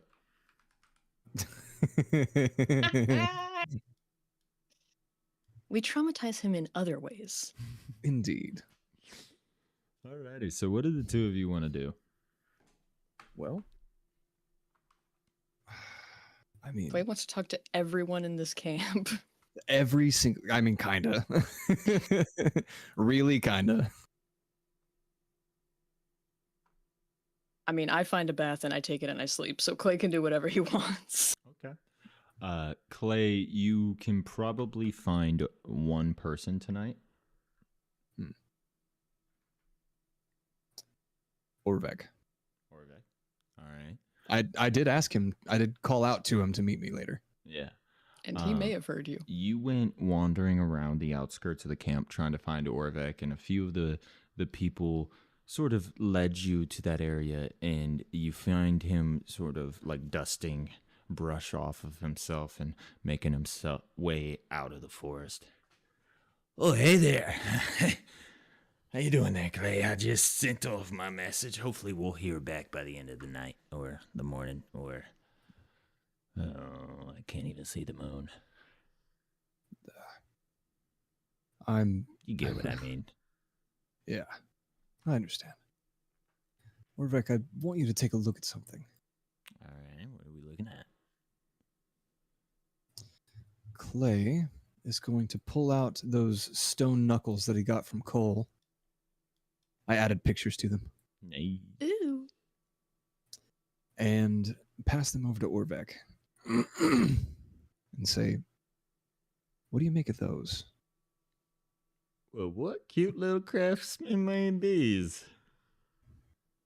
These are actually kind of well made. Like, I mean, when I first saw this little fiber here connecting it, I thought that snap in an instant, but okay. And you see, he kind of like chews on the stone a little bit. That's pretty hard. And he starts tinking it with his hammer.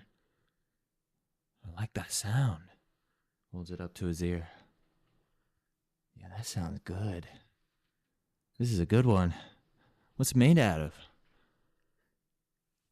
Well, I was hoping you might be able to narrow that down for me. I'm not sure. I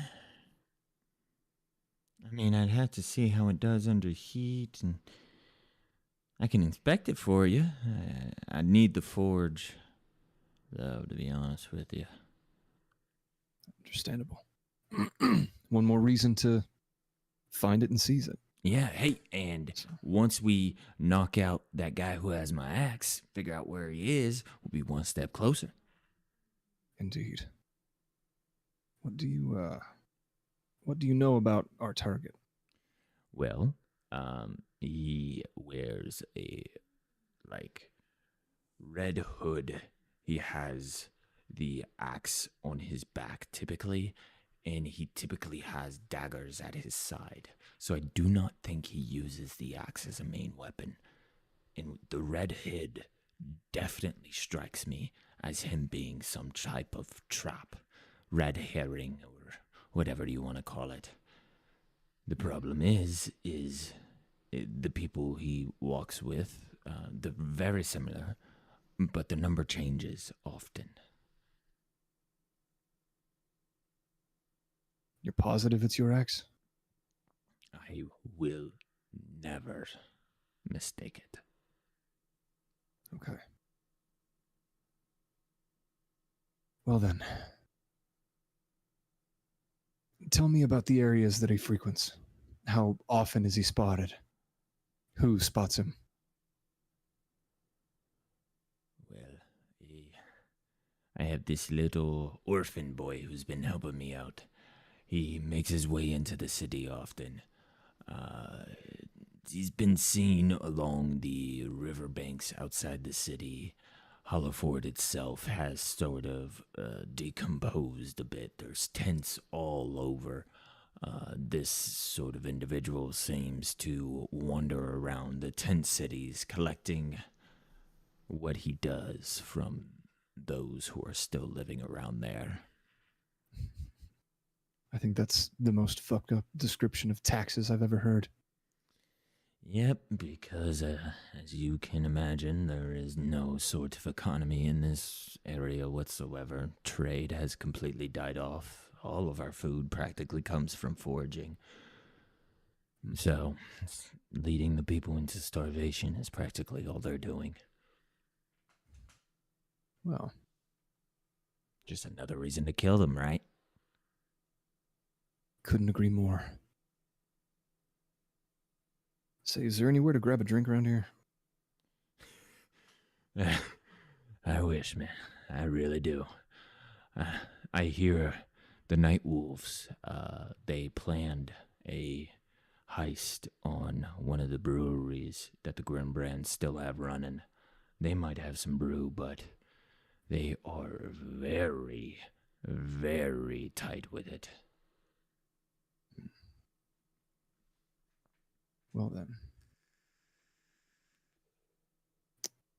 You know, Joe, what time of day or time of night is it right now? It's getting pretty late. It's getting kinda late. Most of the camp is starting to settle in. So like 4 p.m. Alrighty then.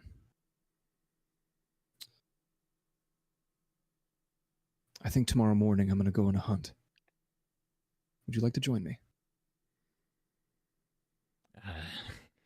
I'll be honest with you. I'm tired. I think I'm going to spend the day resting until I hear back. Very well. Look at my legs. Do I look like the traipsing through the forest kind? Oh, that's... It wouldn't be a chase. At least, I hope not.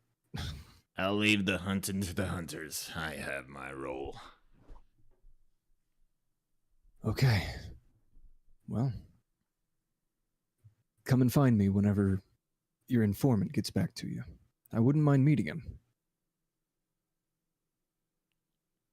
Before you turn off, he grabs you by the shoulder, more like the arm, just right below the shoulder. Yeah. If we can get the axe back, I'd like you to have it. But that's I'm an old yours. man. I'm likely to be dying in this war soon or to be worked half to death. And when I saw it, I was excited to see it again. But then I was afraid of what it was being used for. I understand. Use it well.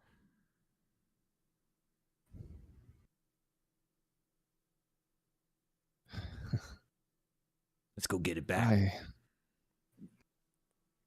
I think that's a good idea. You should go get yourself patched up and rest. We don't have much for medical supplies, but we can at least get you stitched. I think that'll probably suffice. And, All right, I guess I'm going to make my way to whatever counts for a medical tent. and he makes his way to his bed, and we'll use the medical tent as your place for a downtime action.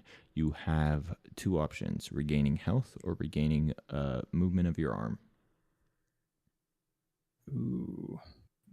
Well, I'm not really going to be able to hunt with just one arm. Use your teeth. No, I need my arm Coward. back.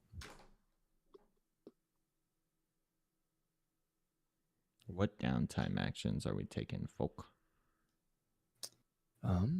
If I'm not tending to my wounds, You I also have suppose- your free downtime items you can use. yes, I would like to use my Sears pipe. What do you see? That's Finn. What do you I see? Was it what? Why is Finn repairing his armor? He's not. Silly Finn. What are you doing, Poppy? I'm gonna crack open that box before I officially rest. Oh my gosh, why is there so many clays? Why can I not see any of them? You're right here. Ah! There I am. Thank you. What was the box of mini goods for me again? Can you read it? It's a box of many goods. Once per long rest. You can open the small box and roll a d12. If it's below 6, it's yes, empty. 7 to 10, it's good. 11 to 12, it's better. Yes, go ahead. Roll your d12. 3 armor Ba-bow. slots. Nice. Oops, that's health. Hang 7. on. Nice. Do you get to open something, correct? Yes. Yes. One random consumable. Later.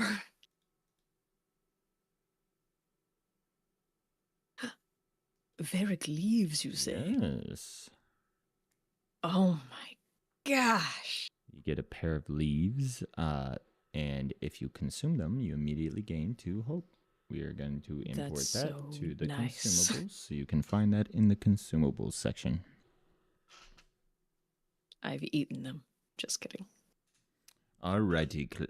Any other downtime actions? You still have, I think you guys get 2, correct? Was this a long rest? Yes, you're long resting. Oh, Yes.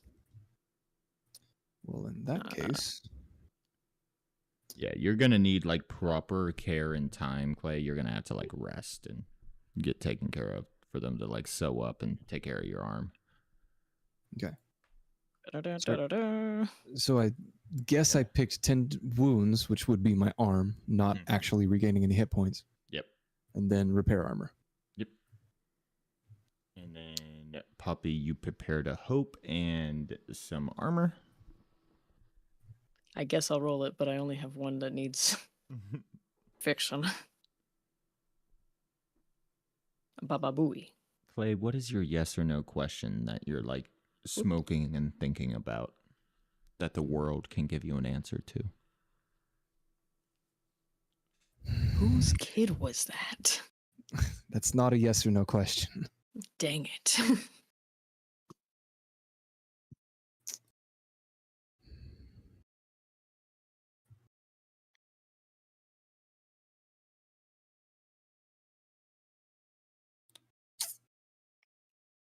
Okay.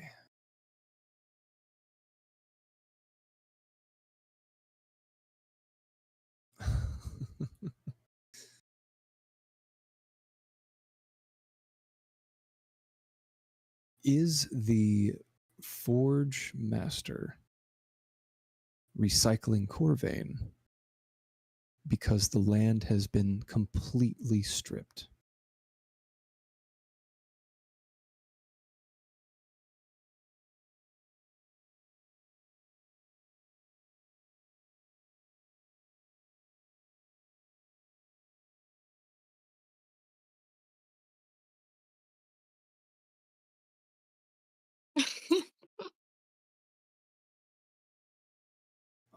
Didn't mean for it to be that Sorry, I complicated. was muted. Yes. Okay, I thought gotcha. that was just the most nuanced question. Yeah, I thought you were really working it out there, Nope, buddy. it's just yes. Mm. Okay, Yes. that is perfect. Then we have our bait. Poppy, $2. Yes. I don't think you I guys have- have any Corvain. we don't, but we can make it look like we do. That's an idea. Wait a minute. Did we? No, we don't. But we can make it look like we do. We can. We can try. And by we, I mean me. By we, I mean you. If we want to trap the Forge Master, making him think we have something that he needs is really good bait. Hmm. So, my proposal is this. First, we begin working on the lieutenants. Orvek really wants me to find the individual that took his axe. I suggest we try and start there. I know a little bit about his routes. I have a vague description of what he looks like. Downside is, it's on the banks of Hollowford. So we'll be very close to ground zero. The I need positives- information, so I mean, I'm already on board. That's my positive. Okay. Good. Once we find him, get him separated. Get him away from Hollowford. Hopefully we can take the path that we used to get out. Well, no, that should be a... Well, we can't, actually. The pit collapsed. Damn. Now it's Okay. a slightly more shallow pit, It's not a pit anymore, it's a crater. a divot. A divot, indeed. Once we Find get the Forge him... Master, find the Forge, find the axe, kill all his friends. Well, find the lieutenant, find the axe, find the Forge Master, kill all his friends. Whatever comes first. I'm Yeah, hoping- and I have a theory for Mama Moss too. Let's hear it. Are we in the same room or are we just communicating telepathically? I mean, I'm in the medical tent and I think you're taking a bath. Yeah. So I won't show you, but I can describe to you. Mama Moss gave me a totem once upon a time that I Totem. still have. It's screwy and weird. You're kind of a tracker. Between the two of us, I'm thinking we can use this to find her. Or at least find something else to help find her. Honestly, Poppy, I think there's a greater than 0% chance you step into that area and she locks onto you. Well, we could always throw me up 60 feet in the air again and I can yell. I'm not opposed. It was pretty cool. Let's call that Plan C. Sounds like a plan. All right. C. C for cracked out of our minds. Cracked out of our gourd, bro. Sweet. Well, my Been arm feels like initiated. hell, and I'm getting up pretty early to go and get some food tomorrow morning. Good luck with that. I'm sleeping in. Unless after my bath, I'm gonna go back to the tent with the kid and see if he's still there. It looks like he's been moved to a different area. Cool, not my problem anymore. I'm sleeping here. See you in the morning. Good shit. They like separated these bed areas over here are specifically for you guys. Wow. For me? And the nice areas in the guarded tent, and Jarek keeps watch at the door. I could stretch my cloak out to a blanket size. Clay, I would like you to make a instinct roll when you wake up in the morning to try to hunt down game. We're going to do it by rolling. Hell yeah. I feel like I should have some ability that allows me to. Your beast ability helps. We decided it will assist with pretty much anything animal related. Oh, yeah. That's what you do. You hunt animals. Call them the Calm beast. the Yeah. beast. Well, okay then. Instinct. Calm the beast. There we go. Alrighty. Let's see what happens. Ooh. Okay. 18 with fear. Takes you a little while, but you get on the track of something. Go ahead and roll a stealth check for me, so you can be able to approach it without startling it. I'm assuming you're hunting with your bow. That is correct. At advantage. Nice. Yeah. Efficient hunter. I at least, throughout this entire campaign, I just needed one situation where that came in handy. Actually, it came in pretty good handy back when you guys first met the Grimbrand. You guys were going to die unless you used it to escape. Fair enough. Alrighty. Another instinct. Oh, no. Stealth. Are we calling this agility or finesse? Vanessa says hide, so I would say that. Yeah, finesse. I wish it was agility. Yeah, I was like, did you say it because you wanted it to be agility? That's exactly why I said it. Don't bully me, guys. I don't know how to character rules. Do it right. Oh. Hey. Another 18 with fear.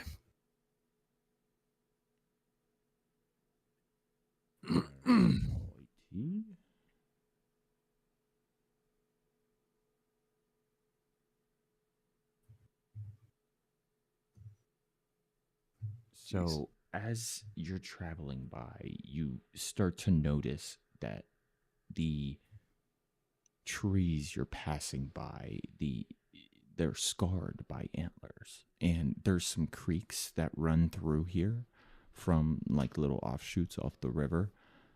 And it kind of smells wrong. And you sort of That's 'cause he follow peed in it. these. And slowly you see it. It's slowly stalking through one of the little canals, the little creeks here, about knee deep. It is a massive elk-shaped creature standing nearly 10 feet at the shoulder, and its body is half caked in this like black river mud and peat. Its fur looks coarse and dark, and it's slick with swamp water. And you can see like moss growing at its flanks of its legs. Its antlers are like wide branching racks grown through with like bone hooks. You see there's like snapped arrowheads on like string hanging from this antler. There's different things like all wrapped in this antlers. It looks like a little weird, but when it turns and looks in your direction is when you see its most unsettling feature.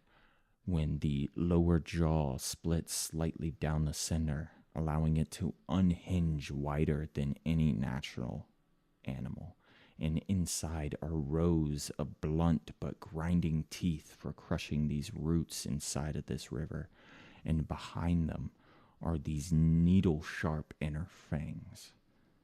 You see it pick up a fish, slide it back there, and grind it up with those needle-like fangs. Then you hear it bellow. It's this wet, echoing bellow that rolls across the river like something drowning. You get the opportunity to make an attack at advantage. Nice. Something tells me that if I'm going to eat it or not, this is unnatural, and I should probably kill it anyway.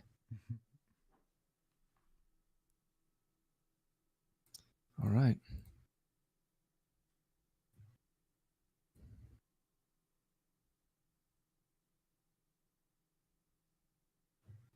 Ooh, 21 with nice. hope. Nice. You also roll at advantage. I thought I did. Yeah, I did. Oh, what does the griddle tooth venom do again? The Grindle Tooth is not at advantage. That adds a d6 to my next damage roll. Got you. Okay. Go ahead and roll damage for me. Sweet. And then add your max damage.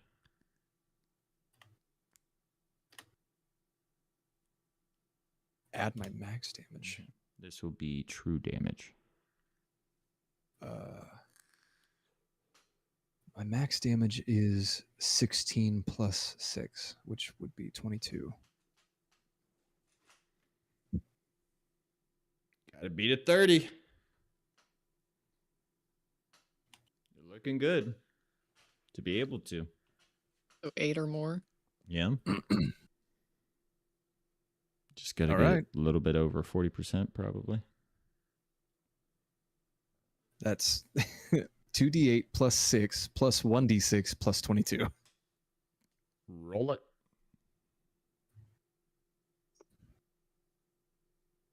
Like I was spinning that hard. That is 36 damage in total. All right. And you see as very effectively you pierce this animal right below the horn, and you see it stick out the other side of its skull.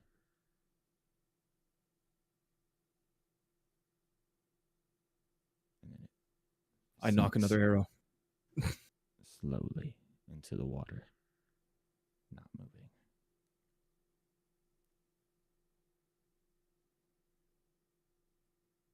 I'm just going to crouch back down into the grass for a moment. Maybe wait a minute or two. Just watching for any movement, listening. Okay. As you're sitting down and you're listening and you're focusing, go ahead and roll an instinct check.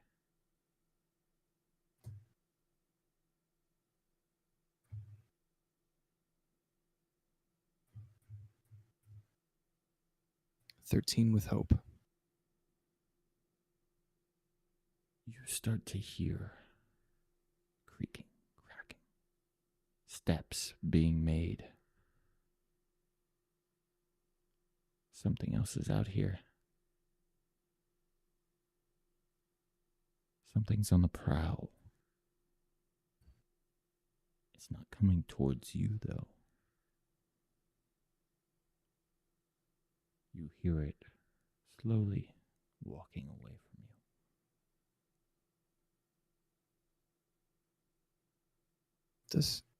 Does it sound like it's moving in the direction of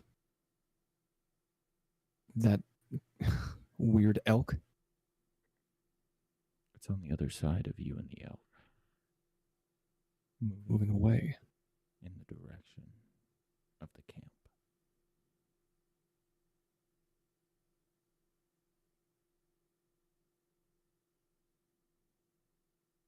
Well, that can't be good. Clay thinks to himself. Says out loud, gets eaten. Right. Gets jumped, probably. Okay, then. Maybe it's friendly. I doubt that.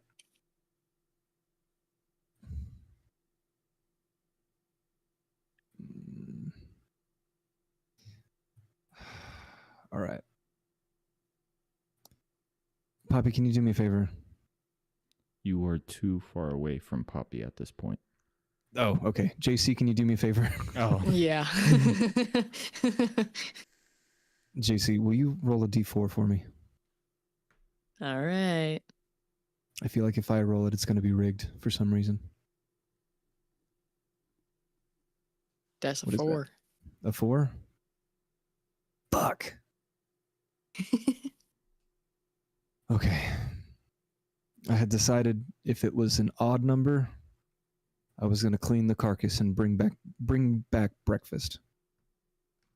And if it was an even number, I was going to follow the noise and leave my kill.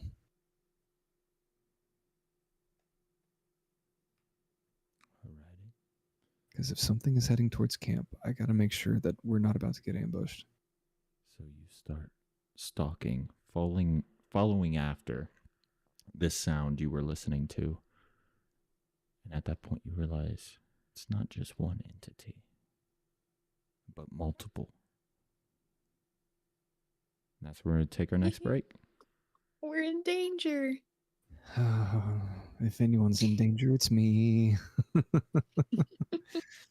Dog, one twig snap and I am fucked. Don't breathe. Don't sneeze. Don't blink. Okay. Well, I'm enraptured now. You always GM it to where if we're like, oh yeah, we'll just do this thing casually, and you're like, casually? We don't do that here. Did you forget that your lives are on the line? You thought Because you you were just... wanted lunch? And then I made it seem like it was going to go all nice and easy. Kinda, yeah. I was gonna bring food back for the camp because God knows how long it's been since they've shared a meal together. I don't know if I have the skill, but I want to animate that kill shot scene because in my mind, that was the scariest thing ever. Dude, same. I don't Just know. not moving, sinking. Dude. Ugh. Okay, so the vision that I had in my brain. Have you seen Princess Mononoke? Yes. Yeah, I know what you're talking Whenever about. the forest spirit gets shot through the neck and its eyes just kind of bulge and he starts to slowly sink down. It's a scary movie.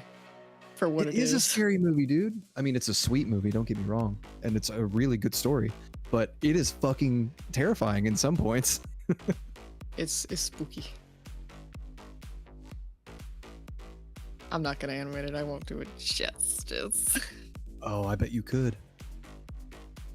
Also, in the new the new token art that you decided to choose for me, why did you remove my glass? I really liked my glass. Because I didn't want it to always look like you're drinking, you know? But I am. Okay. No, We can he's switch not. it up every now and then. Specifically in tavern scenes, we just replaced it with a different Yeah, token. switch it. I do have another one I did with you having a drink in your hand, so use that. Oh one. yeah, the mug. Yeah. I like the glass though. It feels refined and fancy.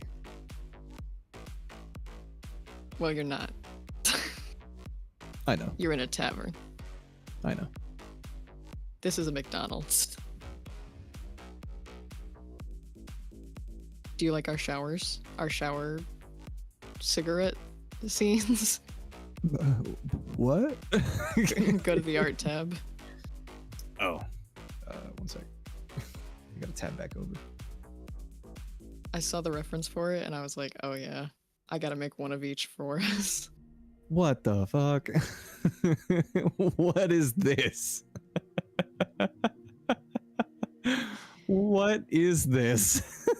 Every time something happens, I'm like, this is me right now. I love it. Every time you do something, I'm like, this is me right now. Yeah. And every time you don't do something, I'm like,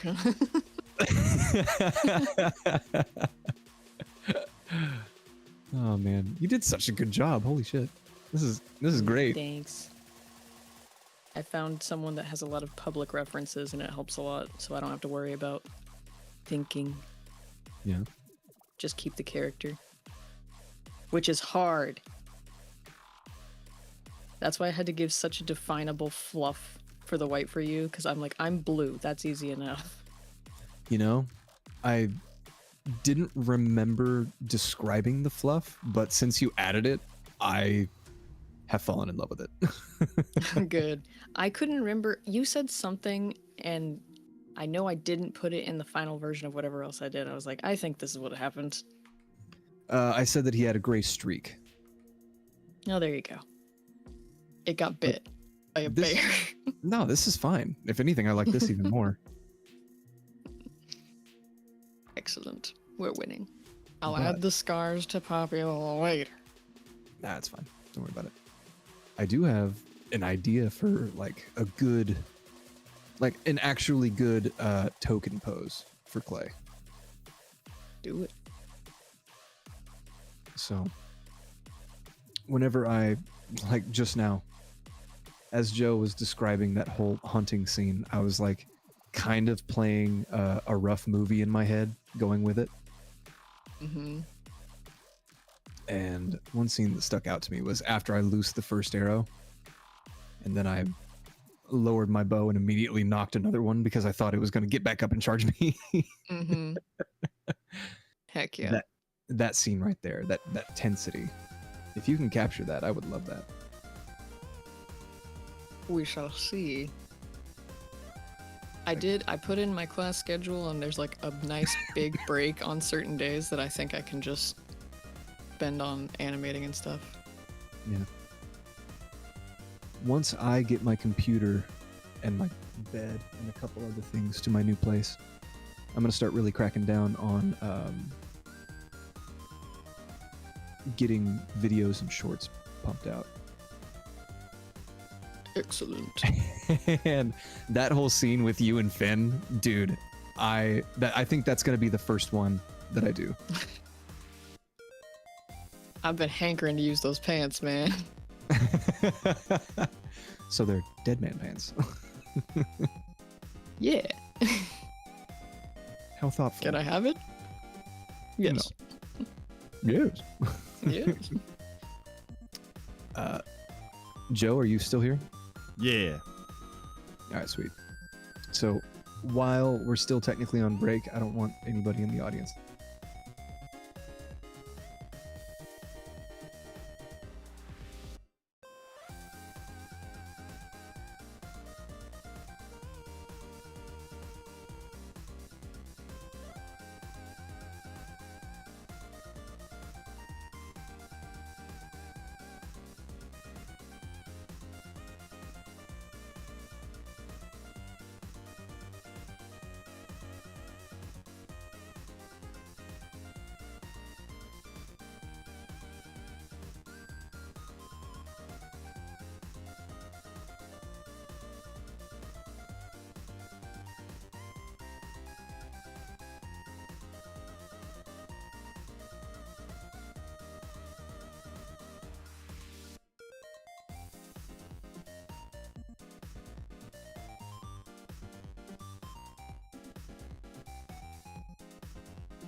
Yeah, I'm magical like that.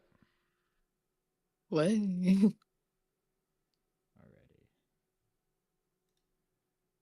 So, are you guys ready? Am I here? Ready. Yes, you're here. I don't see it. I had to physically stop myself from scrolling out just now. I hope you know. So, Clay, at this point, you are stalking, following whatever sounds you heard. And at this point, you have made it nearing the outskirts of the village when you see it. It's these two masses of what looks like gray flesh and this strange, bony, mossy, silky looking creature leading the two of them. At this point, you are now in range to talk to Poppy. Poppy, are you still asleep?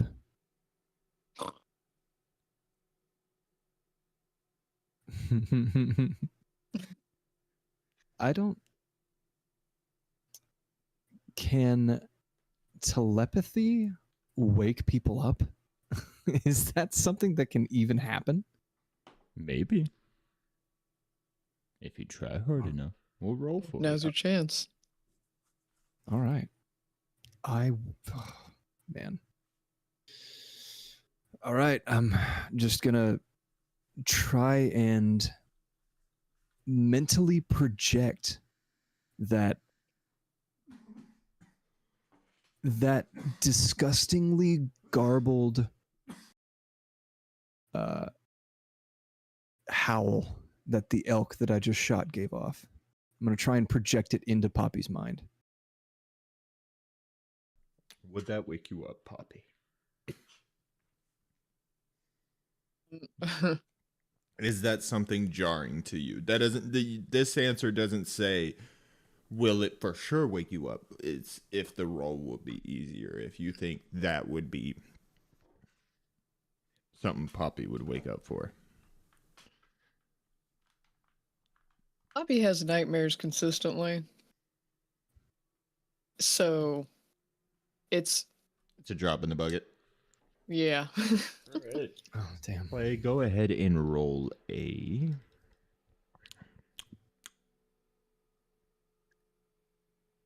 Presence, Knowledge. I guess. Oh, okay. Yeah. Give me I don't some think of that either one of knowledge. those is your specialty, but Not really. All right. Wake up in the morning with some knowledge. Oof. Mm. That's rough. 14 with fear. So probably not. You're barely able to like stir her a little. I roll over. I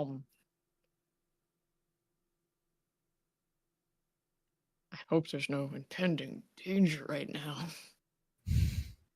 Oh, thank God you're awake. Ah, shit.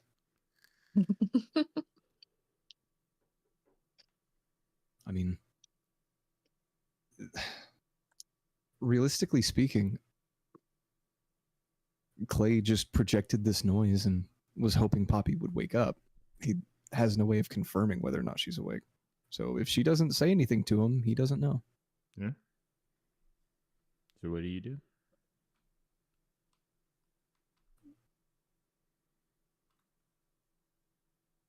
Panic. All right. He said gray masses of flesh with silvery fur.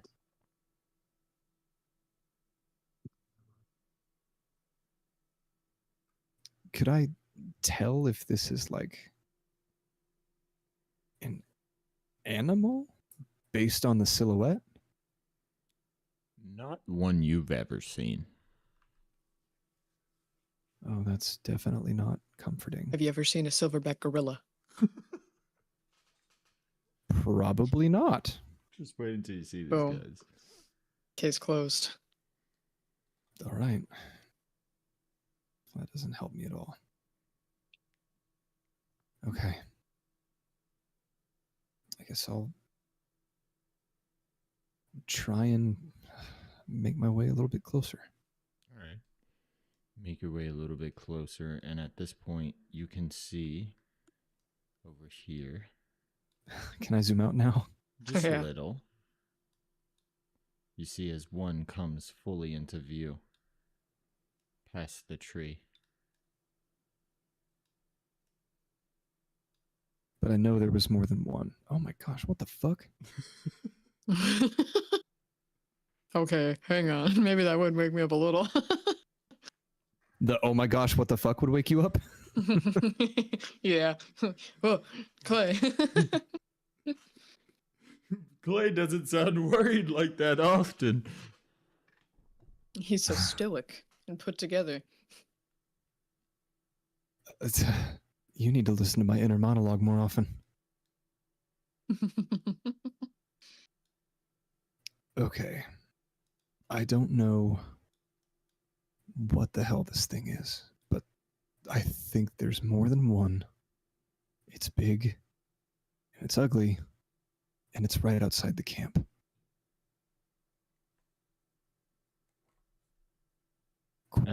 Poppy, quietly, I want you to gather. Quietly go and get Mira and let them know that there's a creature outside.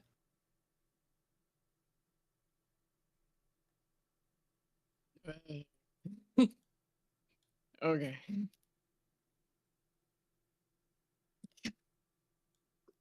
Hang on. I gotta wake up. Fucking make some coffee first. Gross.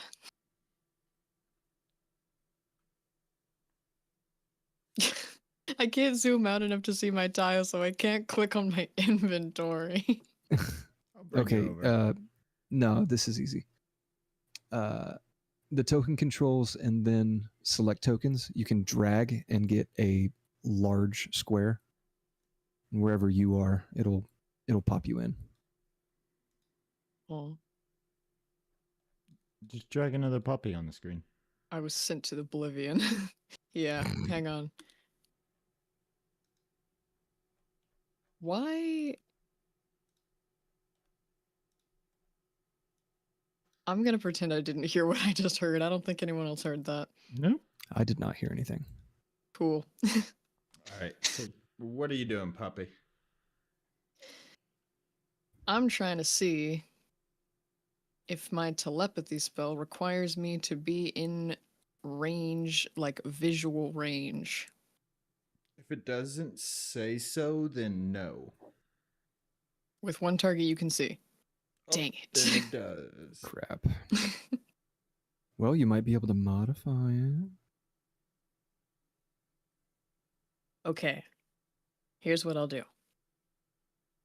I'll panic and I will try to. I feel like I've done this before, so maybe I can do this a little bit easier. I want to send a magic hand with telepathy so that I can basically send it out and send a message to Mira. So it will go out, find Mira, and tell her to panic. All right. So you wake up, you roll out of your potato sack bed, you start crafting this hand, you wipe your eyes, you look up, and you see Mira sitting there, Fucking laying with right next to us. playing with some maps. Puppy. And then I cast a spell anyway. And you just create this magical hand in front of you. Shh. Marvin Orvek are still sleeping. I caress her with the hand right next to her ear. Love Pentagon. That I want to tickles, whisper puppy, through stop. the hand. Clay says there's some effed up S outside the that's camp. Weird. What? There's what? There's two monstrosities outside. He says to be quiet so we can get the drop on them. He thinks they're enemies. you serious? Not usually. You see as she takes one of the large rocks off of the table and just chucks it at Orvek. It hits him in the chest. He goes,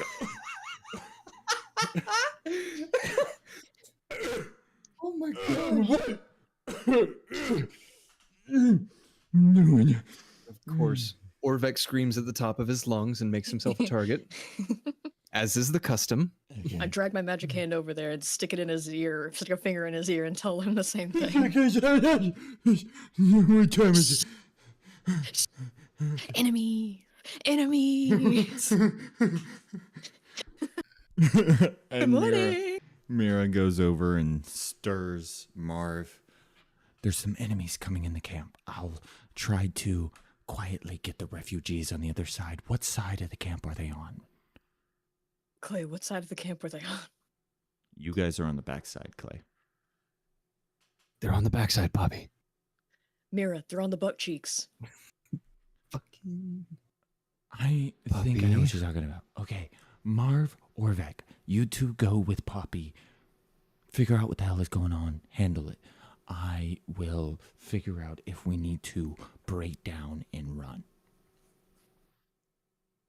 I can break down right now. What's I'm this close hand already. thing? Poppy, can I take this hand with me? Will we be able to talk through it or Oh, something? sure. Let's hold hands.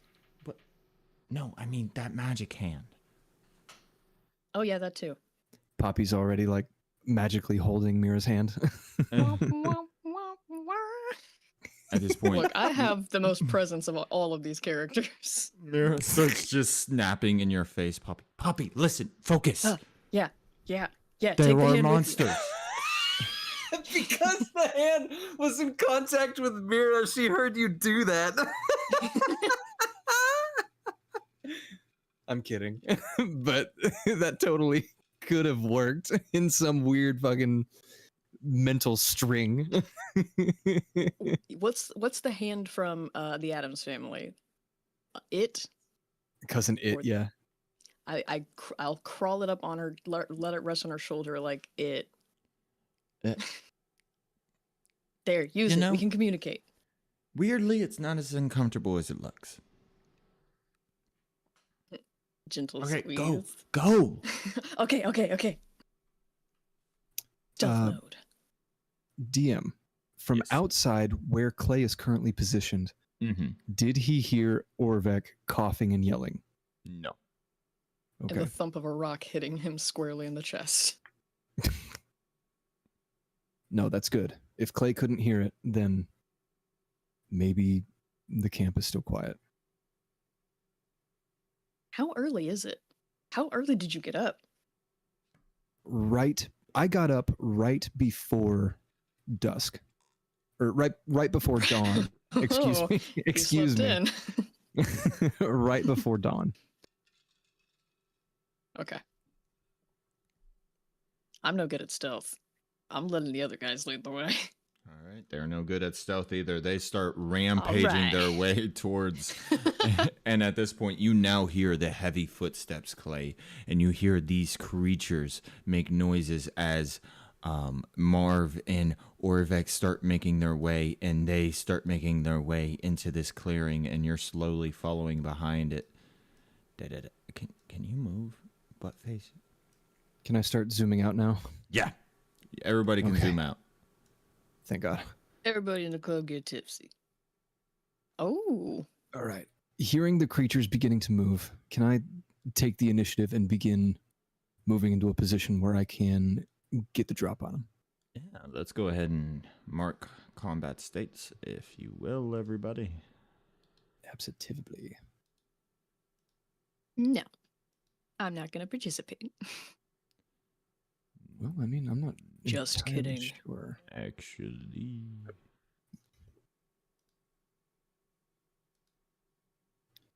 Oh, was I taken out of combat state? yes. Why were there 4 of me? Yeah, it was being weird. Please tell me someone else can hear the monkeys. I don't hear any monkeys. I think you're crazy. They're there. I can hear them. They're screaming in the background to my left. Wait a minute. That I'd have is to in the turn game, my right? environment up a little bit. You know, Japan and their heavy monkey But we do population. have crows, and it does kind of sound similar. Alrighty, so what are you guys doing as Marv and by the way, you guys have full play of Marv and Orvek. I will not be playing as them. Okay. Clay has full reign of Marvin Orville. I tell you what, Poppy, why don't you take Marvin and I'll take Orvek? His name is not Marvin, but I said- sure. I said Marv and. Okay. You take full reign of Sure. Marv and I'll take Orvek. Alright, at this point, I'm gonna mark a All fear. I can hear are monkeys. What is this? I'm gonna put all of these passives in the chat Oh. so we are aware of these passives. Okay. Oh, I'm My gonna have to turn? read them. What the hell? Don't worry, I'll read them to you guys.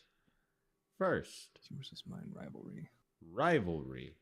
When a creature within close range takes damage from a different adversary, you can mark a stress to add a d4 to that damage roll. Oh, wait, what? What's yours is mine. When a PC takes severe damage within very close range, you can spend a fear to cause the target to make a finesse. On a failure, you get seized one item or consumable of their choice from the target's inventory. So they're going to steal your stuff. Uh-oh. My turn. Shit. When the demon marks an HP from an attack, spend a number of fear equal to the HP marked to cause the attacker to mark the same amount of HP. Oh. And this creature's Oh, no. standard attack deals direct damage. What does that mean? Oh, fuck. That means, go ahead, Joe, tell her. That means when it attacks you, it doesn't go through your armor thresholds. It does damage. Yeah, that's what I was afraid of. Now, it's gonna psychic assault. Oh, I'm sure it is.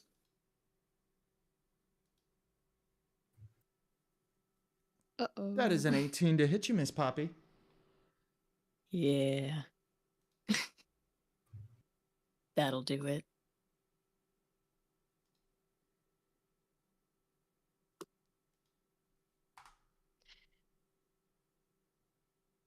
I just repaired my armor too. That's 4 damage. That's 1 damage. No. It's 1 hit point. Minor damage. I'm pretty sure that's not how it works. I don't know for sure, Well, but yeah. it is. I promise. Yeah, no, that's direct damage. You take 4 straight damage. In that case, this battle's going to be over really fast. Can we double check that really quick? I'll start looking for it. We'll take the direct damage out because that's a little OP. We'll take it out for now. I don't think you guys can handle it. So instead, I'm going to roll it to actual damage instead of making it complicated. No direct damage. Instead, you take... Why didn't that... 23 damage. You take something. Oh, that's good. So, can we or can we not use armor? You can indeed use armor. Direct Okay. damage is physical or magic damage that automatically hits a target. When a PC Oh. or GM deals direct damage, they Whoa. don't have to make an attack roll to hit. It's not the, okay. It is not the same as a damage type. Cool. Perfect. That is better. So I don't have to roll to attack with this guy. He just wrecks your butt. He just hits. Yeah. He just hits. Alrighty. Well, What are you I'm guys gonna do? Take an arm to make that not severe. All right. Well, Clay, given that he was tipped off by hearing Marv and Orvek rolling into the fight, he's still got his bow out. He's going to stick with me here. He's going to There's run only up certain this. parts of the house that you can get into, so there's an opening in the wall just up a little bit more. Well, I was going to use this collapse part of the wall to my advantage. I was going to hop up there and use it as high ground.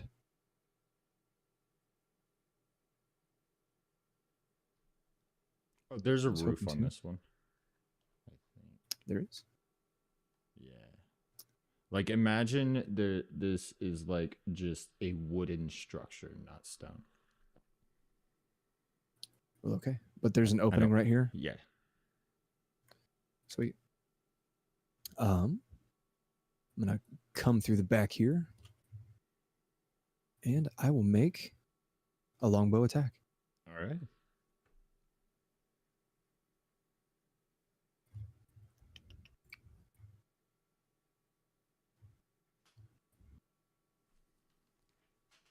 trying to see. I'm pretty sure I've got an ability. I'm sorry.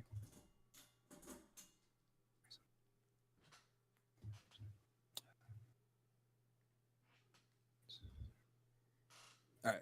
Yep, just an attack. Cool. Doink. Oh, that's probably not going to hit. That is a 9 with fear. Make sure you mark your targets. Who did you attack? Fucking. Am I still in combat? Yes, I am. That did not hit. Poppy, what are you doing? I'm about to make a drink of death tea. Okay. Ooh, neat. Go ahead and drink it. Pulling this out of the gate. Mmm. Steamed hams.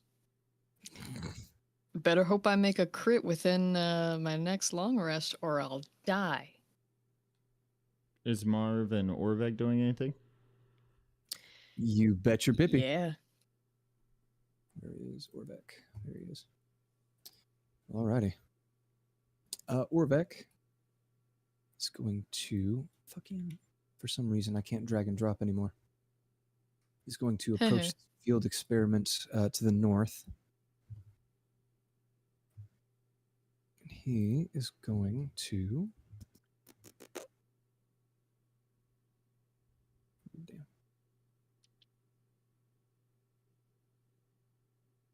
Ha! That's funny. He's going to make a hammer attack.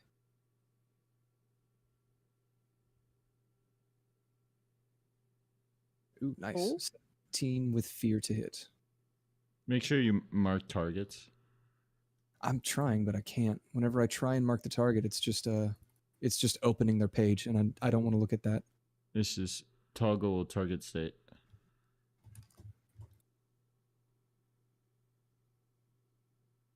Ah, there we go. Perfect. Um, All right. So,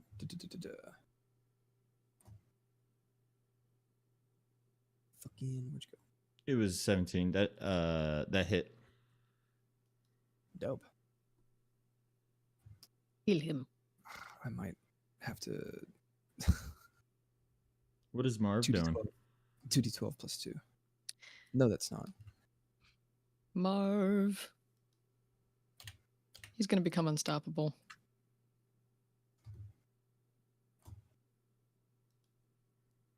Jesus.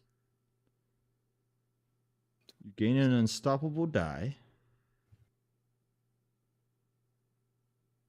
It's After very you make a damage roll complicated. that deals 1 or more hit points to the target, increase the unstoppable die by 1.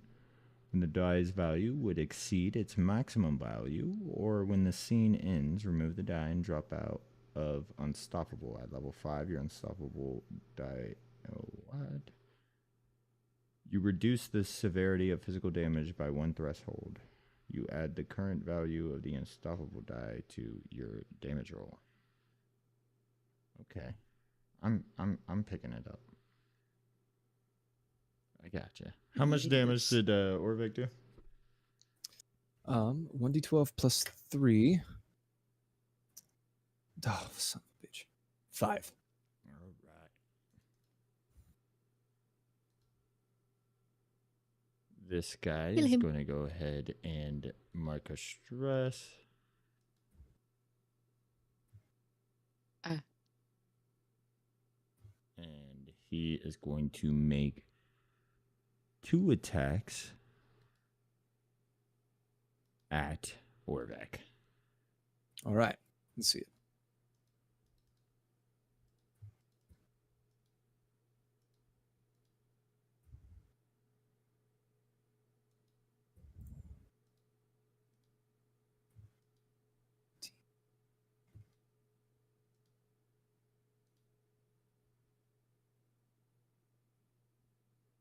Does 11 hit him? He only has a 9? I don't think that's He's only got a 9 for some reason. that is definitely Check his not correct. inventory. He doesn't have any armor. He most certainly He's naked. does. I mean, The armor doesn't change evasion. Oh, so It's why just is your his damage health so thresholds. high up? Probably because he's naked. yeah, he doesn't have any armor. All he's got is something called bare bones. Where's that? Oh, Naked. oh, okay, cool. Well, that hits. Both of them hit. Oh, wait a second. Isn't Orvek tier 2 at level 3? So he should have 11 So evasion. that then. is 10 damage and 12 damage.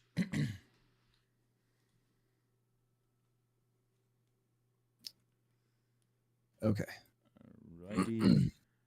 What are you guys doing?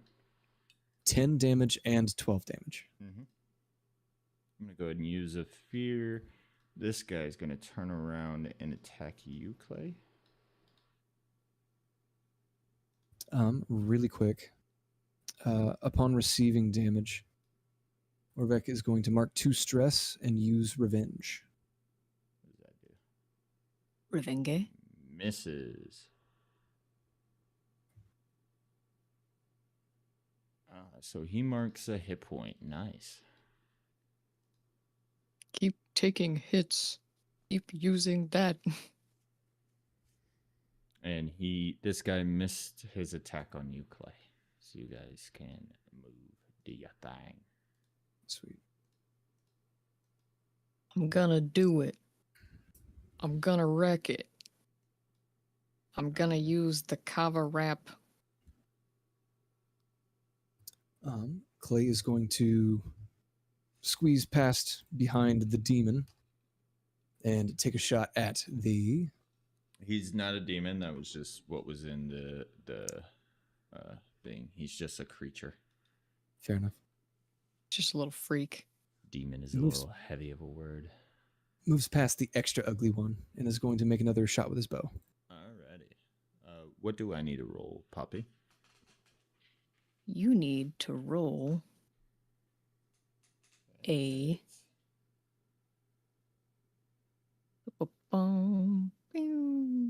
finesse. Why isn't it doing that?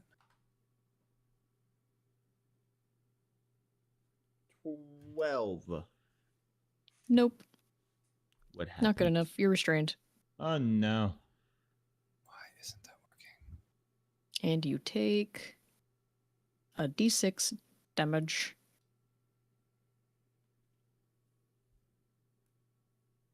Don't forget it's 2d6. 2d6 damage. Well, I'm gonna hit the... Oh, just kidding. It's a d8, you silly boy. 12 damage. Punched. There we go. And this is the damage for the one standing in front of Orvek. Ooh, that's max damage. 14. Nice. So you just pierce into it with your arrow, and you see as it slowly sinks down to the ground as Orvex starts wailing it on its hammer, and it falls over dead. Clay calls out to Orbeck, Yay! "Get back! I don't know what these things are." I mean, gray.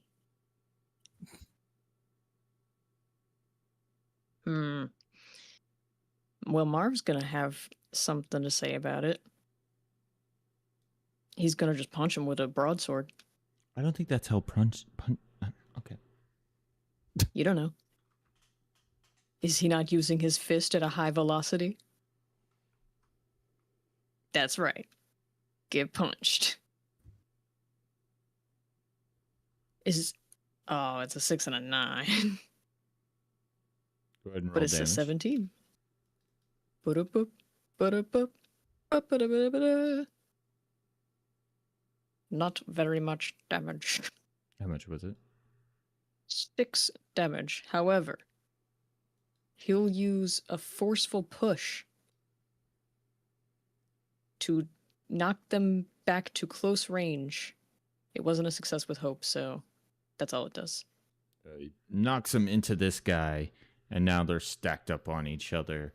Damn, This guy, while restrained, is going to go ahead and try to make a psychic assault. Oh, I forget. I don't have to roll. It just hits.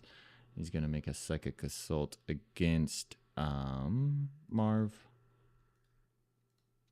No, Marv. Yeah, 16 damage. Go ahead and mark Oof. that for me. I'm going to go ahead and use a fear, and he's going to psychic Is attack. it only this one? Actually, this one is going to lunge while trying to escape a bit. Lunge and attack you. Clay? Yep. He's going to mark a stress. Be able to attack a couple of times. First, let me target you. He's lurching. Oh, nice. Not bad, not bad. Goes one. There goes. Can somebody shut that 2. monkey up? What? Did that not what I wanted? I was about to say, an 11 doesn't hit me, buddy. You don't know. Hey. A 15 And just in beats me. his absolute panic and frenzy of just biting and clawing at you, you take 11 damage. 11. I think. Unless there's any pluses, I can't see it. Somebody help. That is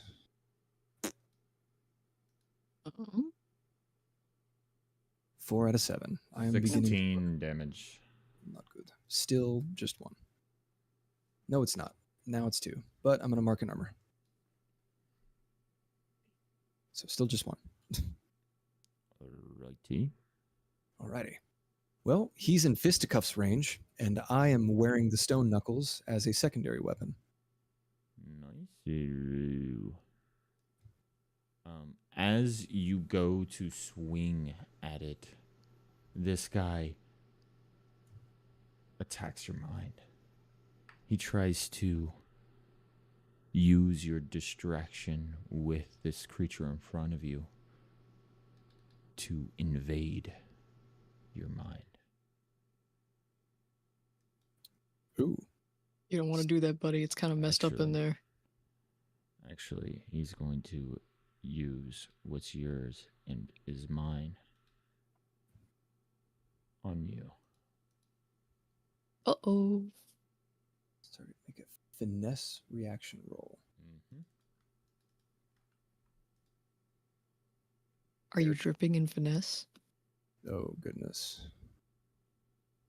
Oh, goodness gracious.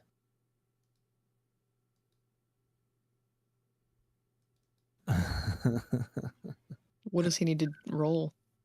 A finesse roll. But what number? Oh, what's my DC? Oh, 15.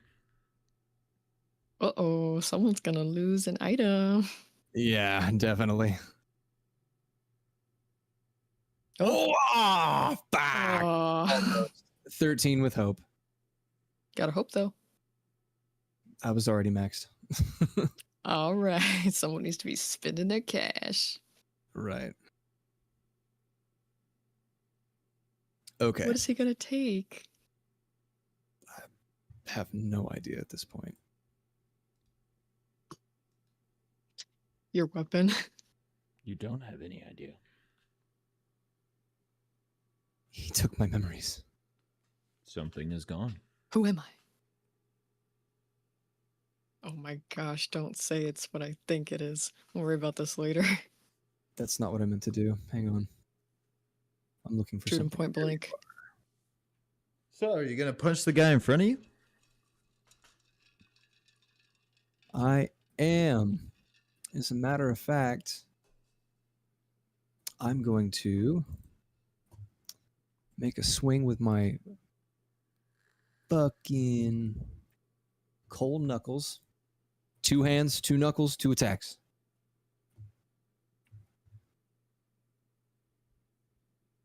Attack numero uno. Mhm. 20 with hope.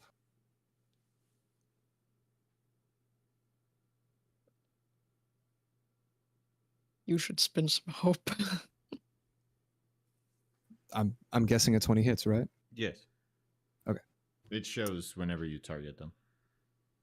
Oh, I see.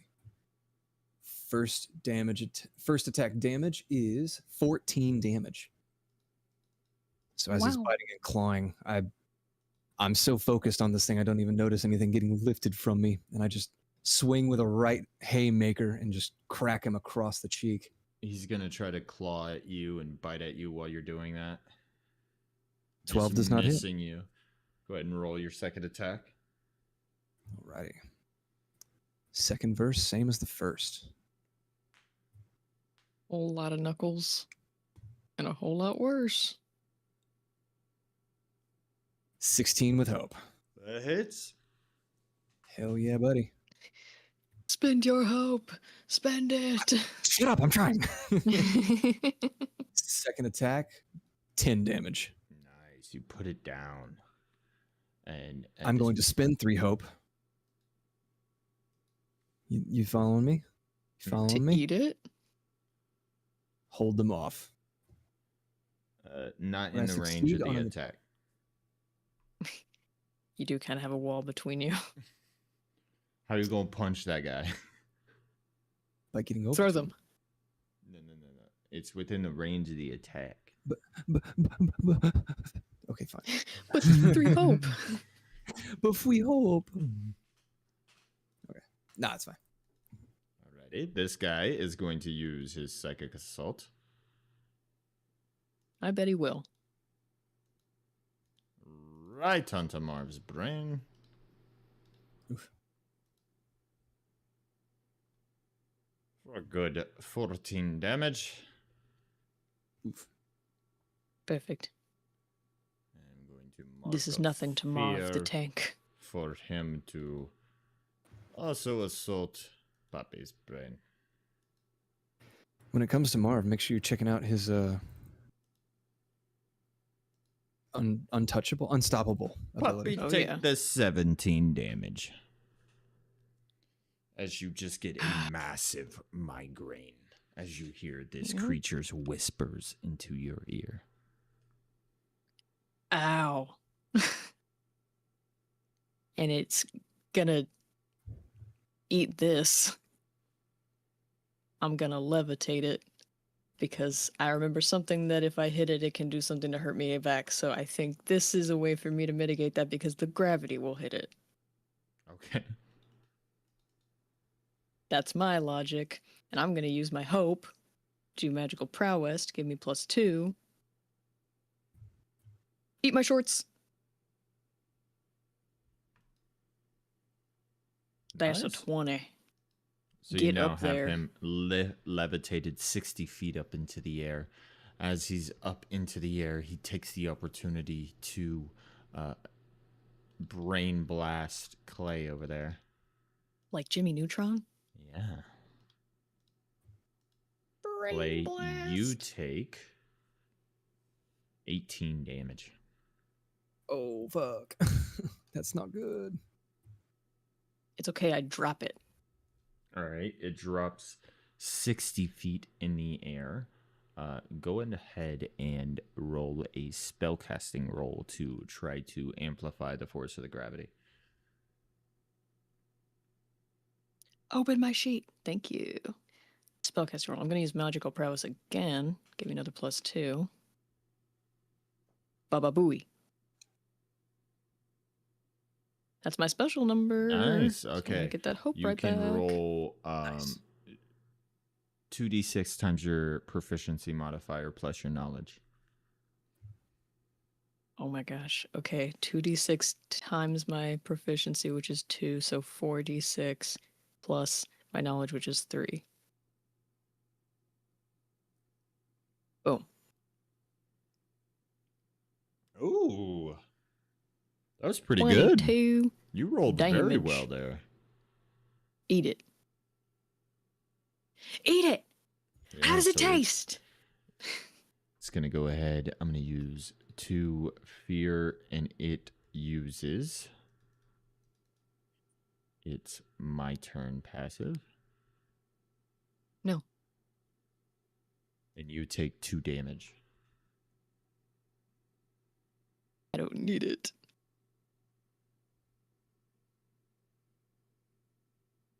Alrighty, what are you guys doing? Bleeding from the mouth. Okay. Well, I believe it's Orvek's turn. Or Victor something. Orvek is going to stand there looking pretty. What? No, stop. Don't do that. There Orvik, stop. Stop voguing. we go. He's aura farming right now. Orvik I farming? killed this thing. Look at it. I killed it. Feast your eyes. He's going to take a big old fat swing at this guy. He's targeted, right?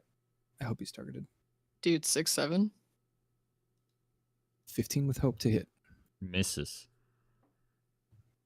Aw. Not cool. Okay, then Marv comes in. He's gonna use Nah, never mind. nothing. Never Okay, mind. yes he is. He's gonna spend a hope to use bold presence to add a strength modifier to roll to hit. When you make a presence roll, you can spend a roll to add your Oh my strength gosh, to the roll. then he's gonna use a presence roll to intimidate. Okay. A sort of pseudo taunt. Go ahead and roll presence. Yes. Presence plus his 3 for the thing. Plus 3. For his strength. He's so strong. Roll it. Oh, That hits? 21. I mean, that's effective. That hits him in his emotions. Yeah, so this creature is going to go ahead and psychically assault Marv.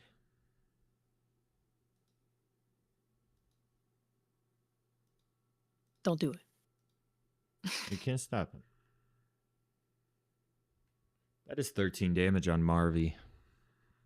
All right, what are you guys doing to this creature? Kill him. Kill him. What's it made Clay- out of? By the way, it's Yeah. still wrapped. So are things happening because of the wrap? Oh, yeah. Probably, huh? It can do another roll to break free of that. Okay.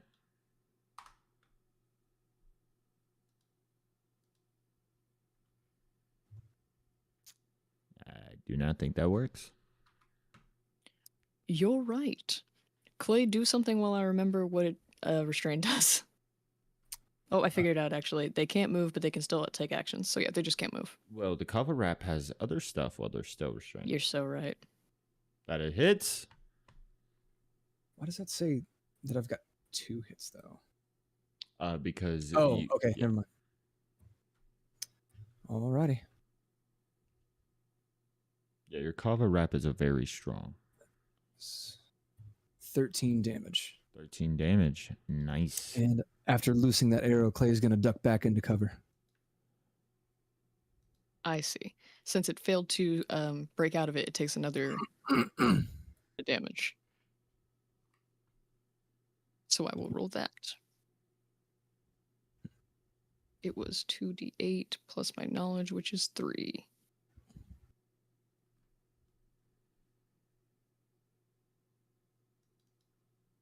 Nice. At Eat this it. point, you're starting to see as the vines are growing as they're wrapping around it, and parts of it are starting to enter inside of its mouth and nose. And you see as it starts to like move parts of its arms, but they're being held back by the thorns, and you just see this black oozy like blood seeping from this creature.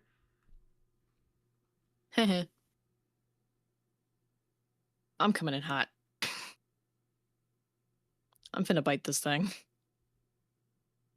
All right. Did I ever give myself... I never actually gave myself like a bite attack, but whatever. I'm using my chomper feat. Or experience. Where are you biting this creature? The neck, obviously. So like you're gonna try to like come straight at it and like give it a hug and bite the throat type deal? Yeah. Okay. I mean, I'd like to jump on its back, but That's really how tall is it? And it has a whole back carapace going on. Yeah, that's fine. You probably I'll couldn't latch on chew wherever through I that. can and dig my teeth in. All right. You just like run at it, jump into its arms, and try to bite its throat. It's never failed me before. 13? Alrighty. And as you get into its arms, you look closer and you see this creature for what it is. It is a human corpse that has been overtaken by some sort of bug creature. And when you get right up in there, you see that rotten face right underneath that bony faceplate, and the chest just is open, and you smell the smell of rotten flesh, and you just are not sinking your teeth into that. You are now Yeah. grappled. Okay, Well, that's not good. whatever. And it's going to try to take a bite out of you. Good.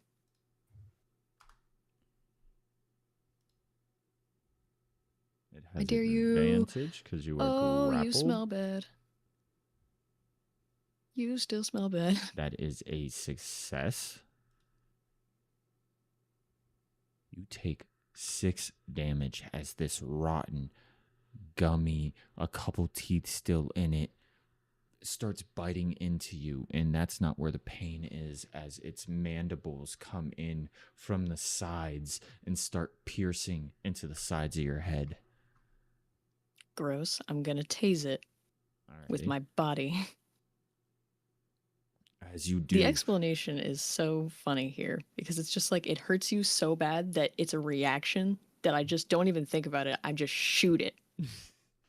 Like an electric eel. you being Yeah. on the inside of this creature, you're able to get like right into its core, and you send that electrical current through its entire being, and it sort of just shocks through its entire body until its body starts to heat up and it falls over dead.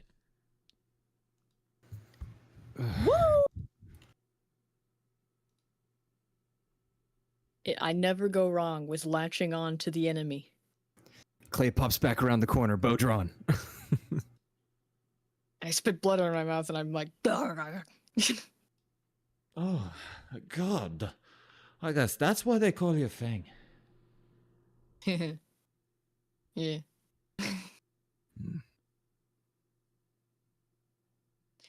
Is that it? Is everyone alive? Okay, hold on. I'm going into my magic hand that I left with Mira and check in with her, make sure she's okay. So what are you doing? What are you saying to her? Can I like see or hear with it, or can I only like deliver messages through it? You can only deliver messages through it. Can I feel it? Make a spellcasting roll.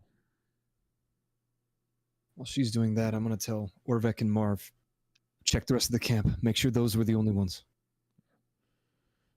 They separate, taking opposite sides of the camp and start circling it.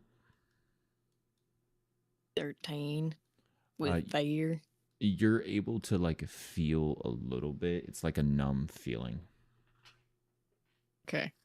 I tell her, tap the hand once if everything's okay. Tap twice if you're in danger. You feel one tap. Okay. Clay, Mira says she's fine. You now feel Good. 4 taps. Okay. Just kidding. Let's find Mira. Oh, shit. Do I know which direction she went? You now feel as the entire hand is being held. And then you feel 1 tap. Oh my. And then a pause. And then 1 tap. And then a pause. And then 1 tap. Okay. Maybe she is fine, but let's just go check. Fan out, I guess. All right. So we'll go back into the theater of the mind. This is more a map for combat purposes. As you It's guys the biggest start map in the world. making your way back towards that center camp. We'll go back to the center camp here. Camp tent meeting. Camp tip meeting, sing your song, As you guys make your way into this camp tent once again, it looks like everyone in the refugee camp sort of separated and went their own separate ways, but now are starting to make their way back. People are checking back in. It looks like they have some sort of network of where to hide, and how to check back in. You make your way back into the tent and you're able to see Mira on the other side of it, still waiting a little second, then tapping it once, waiting a little second, and tapping it once. Hey, excellent. Did you like drop the hand or something? Yes, I mean, it just started speaking out of nowhere, and then I tapped it, and then it wiggled a little bit, and that was weird, okay? This is a weird way to communicate. Well, bleh.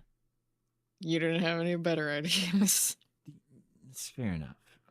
We typically use the messenger squirrels around here. They're not trained to your scent yet, so... My head hurts I like didn't hell. hear that. I'm going to take a nap. Yeah, why don't you rest? I'll check in with Marv and Orvek, see what happened. Oh, Clay, we didn't loot the bodies. Dang it. Don't know if those things would have had anything worth taking. One of them was a person. Can I announce that to the room? Everyone be aware, one of those was a person. What? I saw it. With these eyes. Well, I mean, If you're that worried about it, we have some goodies in the crate here. Just some extra goods that we've been scavenging. We haven't really had a use for, or found any value for yet. No. Yay! Junk! This purple stone, we got it in the one of the one of the broken down ramshackle storage facilities of the Grimbrand. We haven't really found anyone who can properly use it. Maybe you can make use of it, Poppy. It is in the items. Interesting. If you activate this pebble-sized stone to memorize the appearance of someone you can see, spend a hope to magically recreate the guise on yourself as an illusion. Yoink. And That's pretty fucking cool. before we end, I'm going to put a specific marker onto Poppy. Uh-oh. Cursed. Gout. Where is Mesothelioma. Mesothelioma.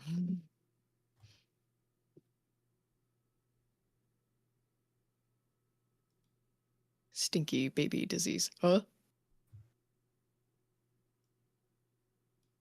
Oh, before Clay lays down, he's gonna go and get his kill. All right. Me. You Oh, are currently cursed. cursed. I can't believe it. The Sometimes remnants it takes a of genius. the death tea is still flowing through you. Oh, and I forgot about the death tea, bro. I can't sleep.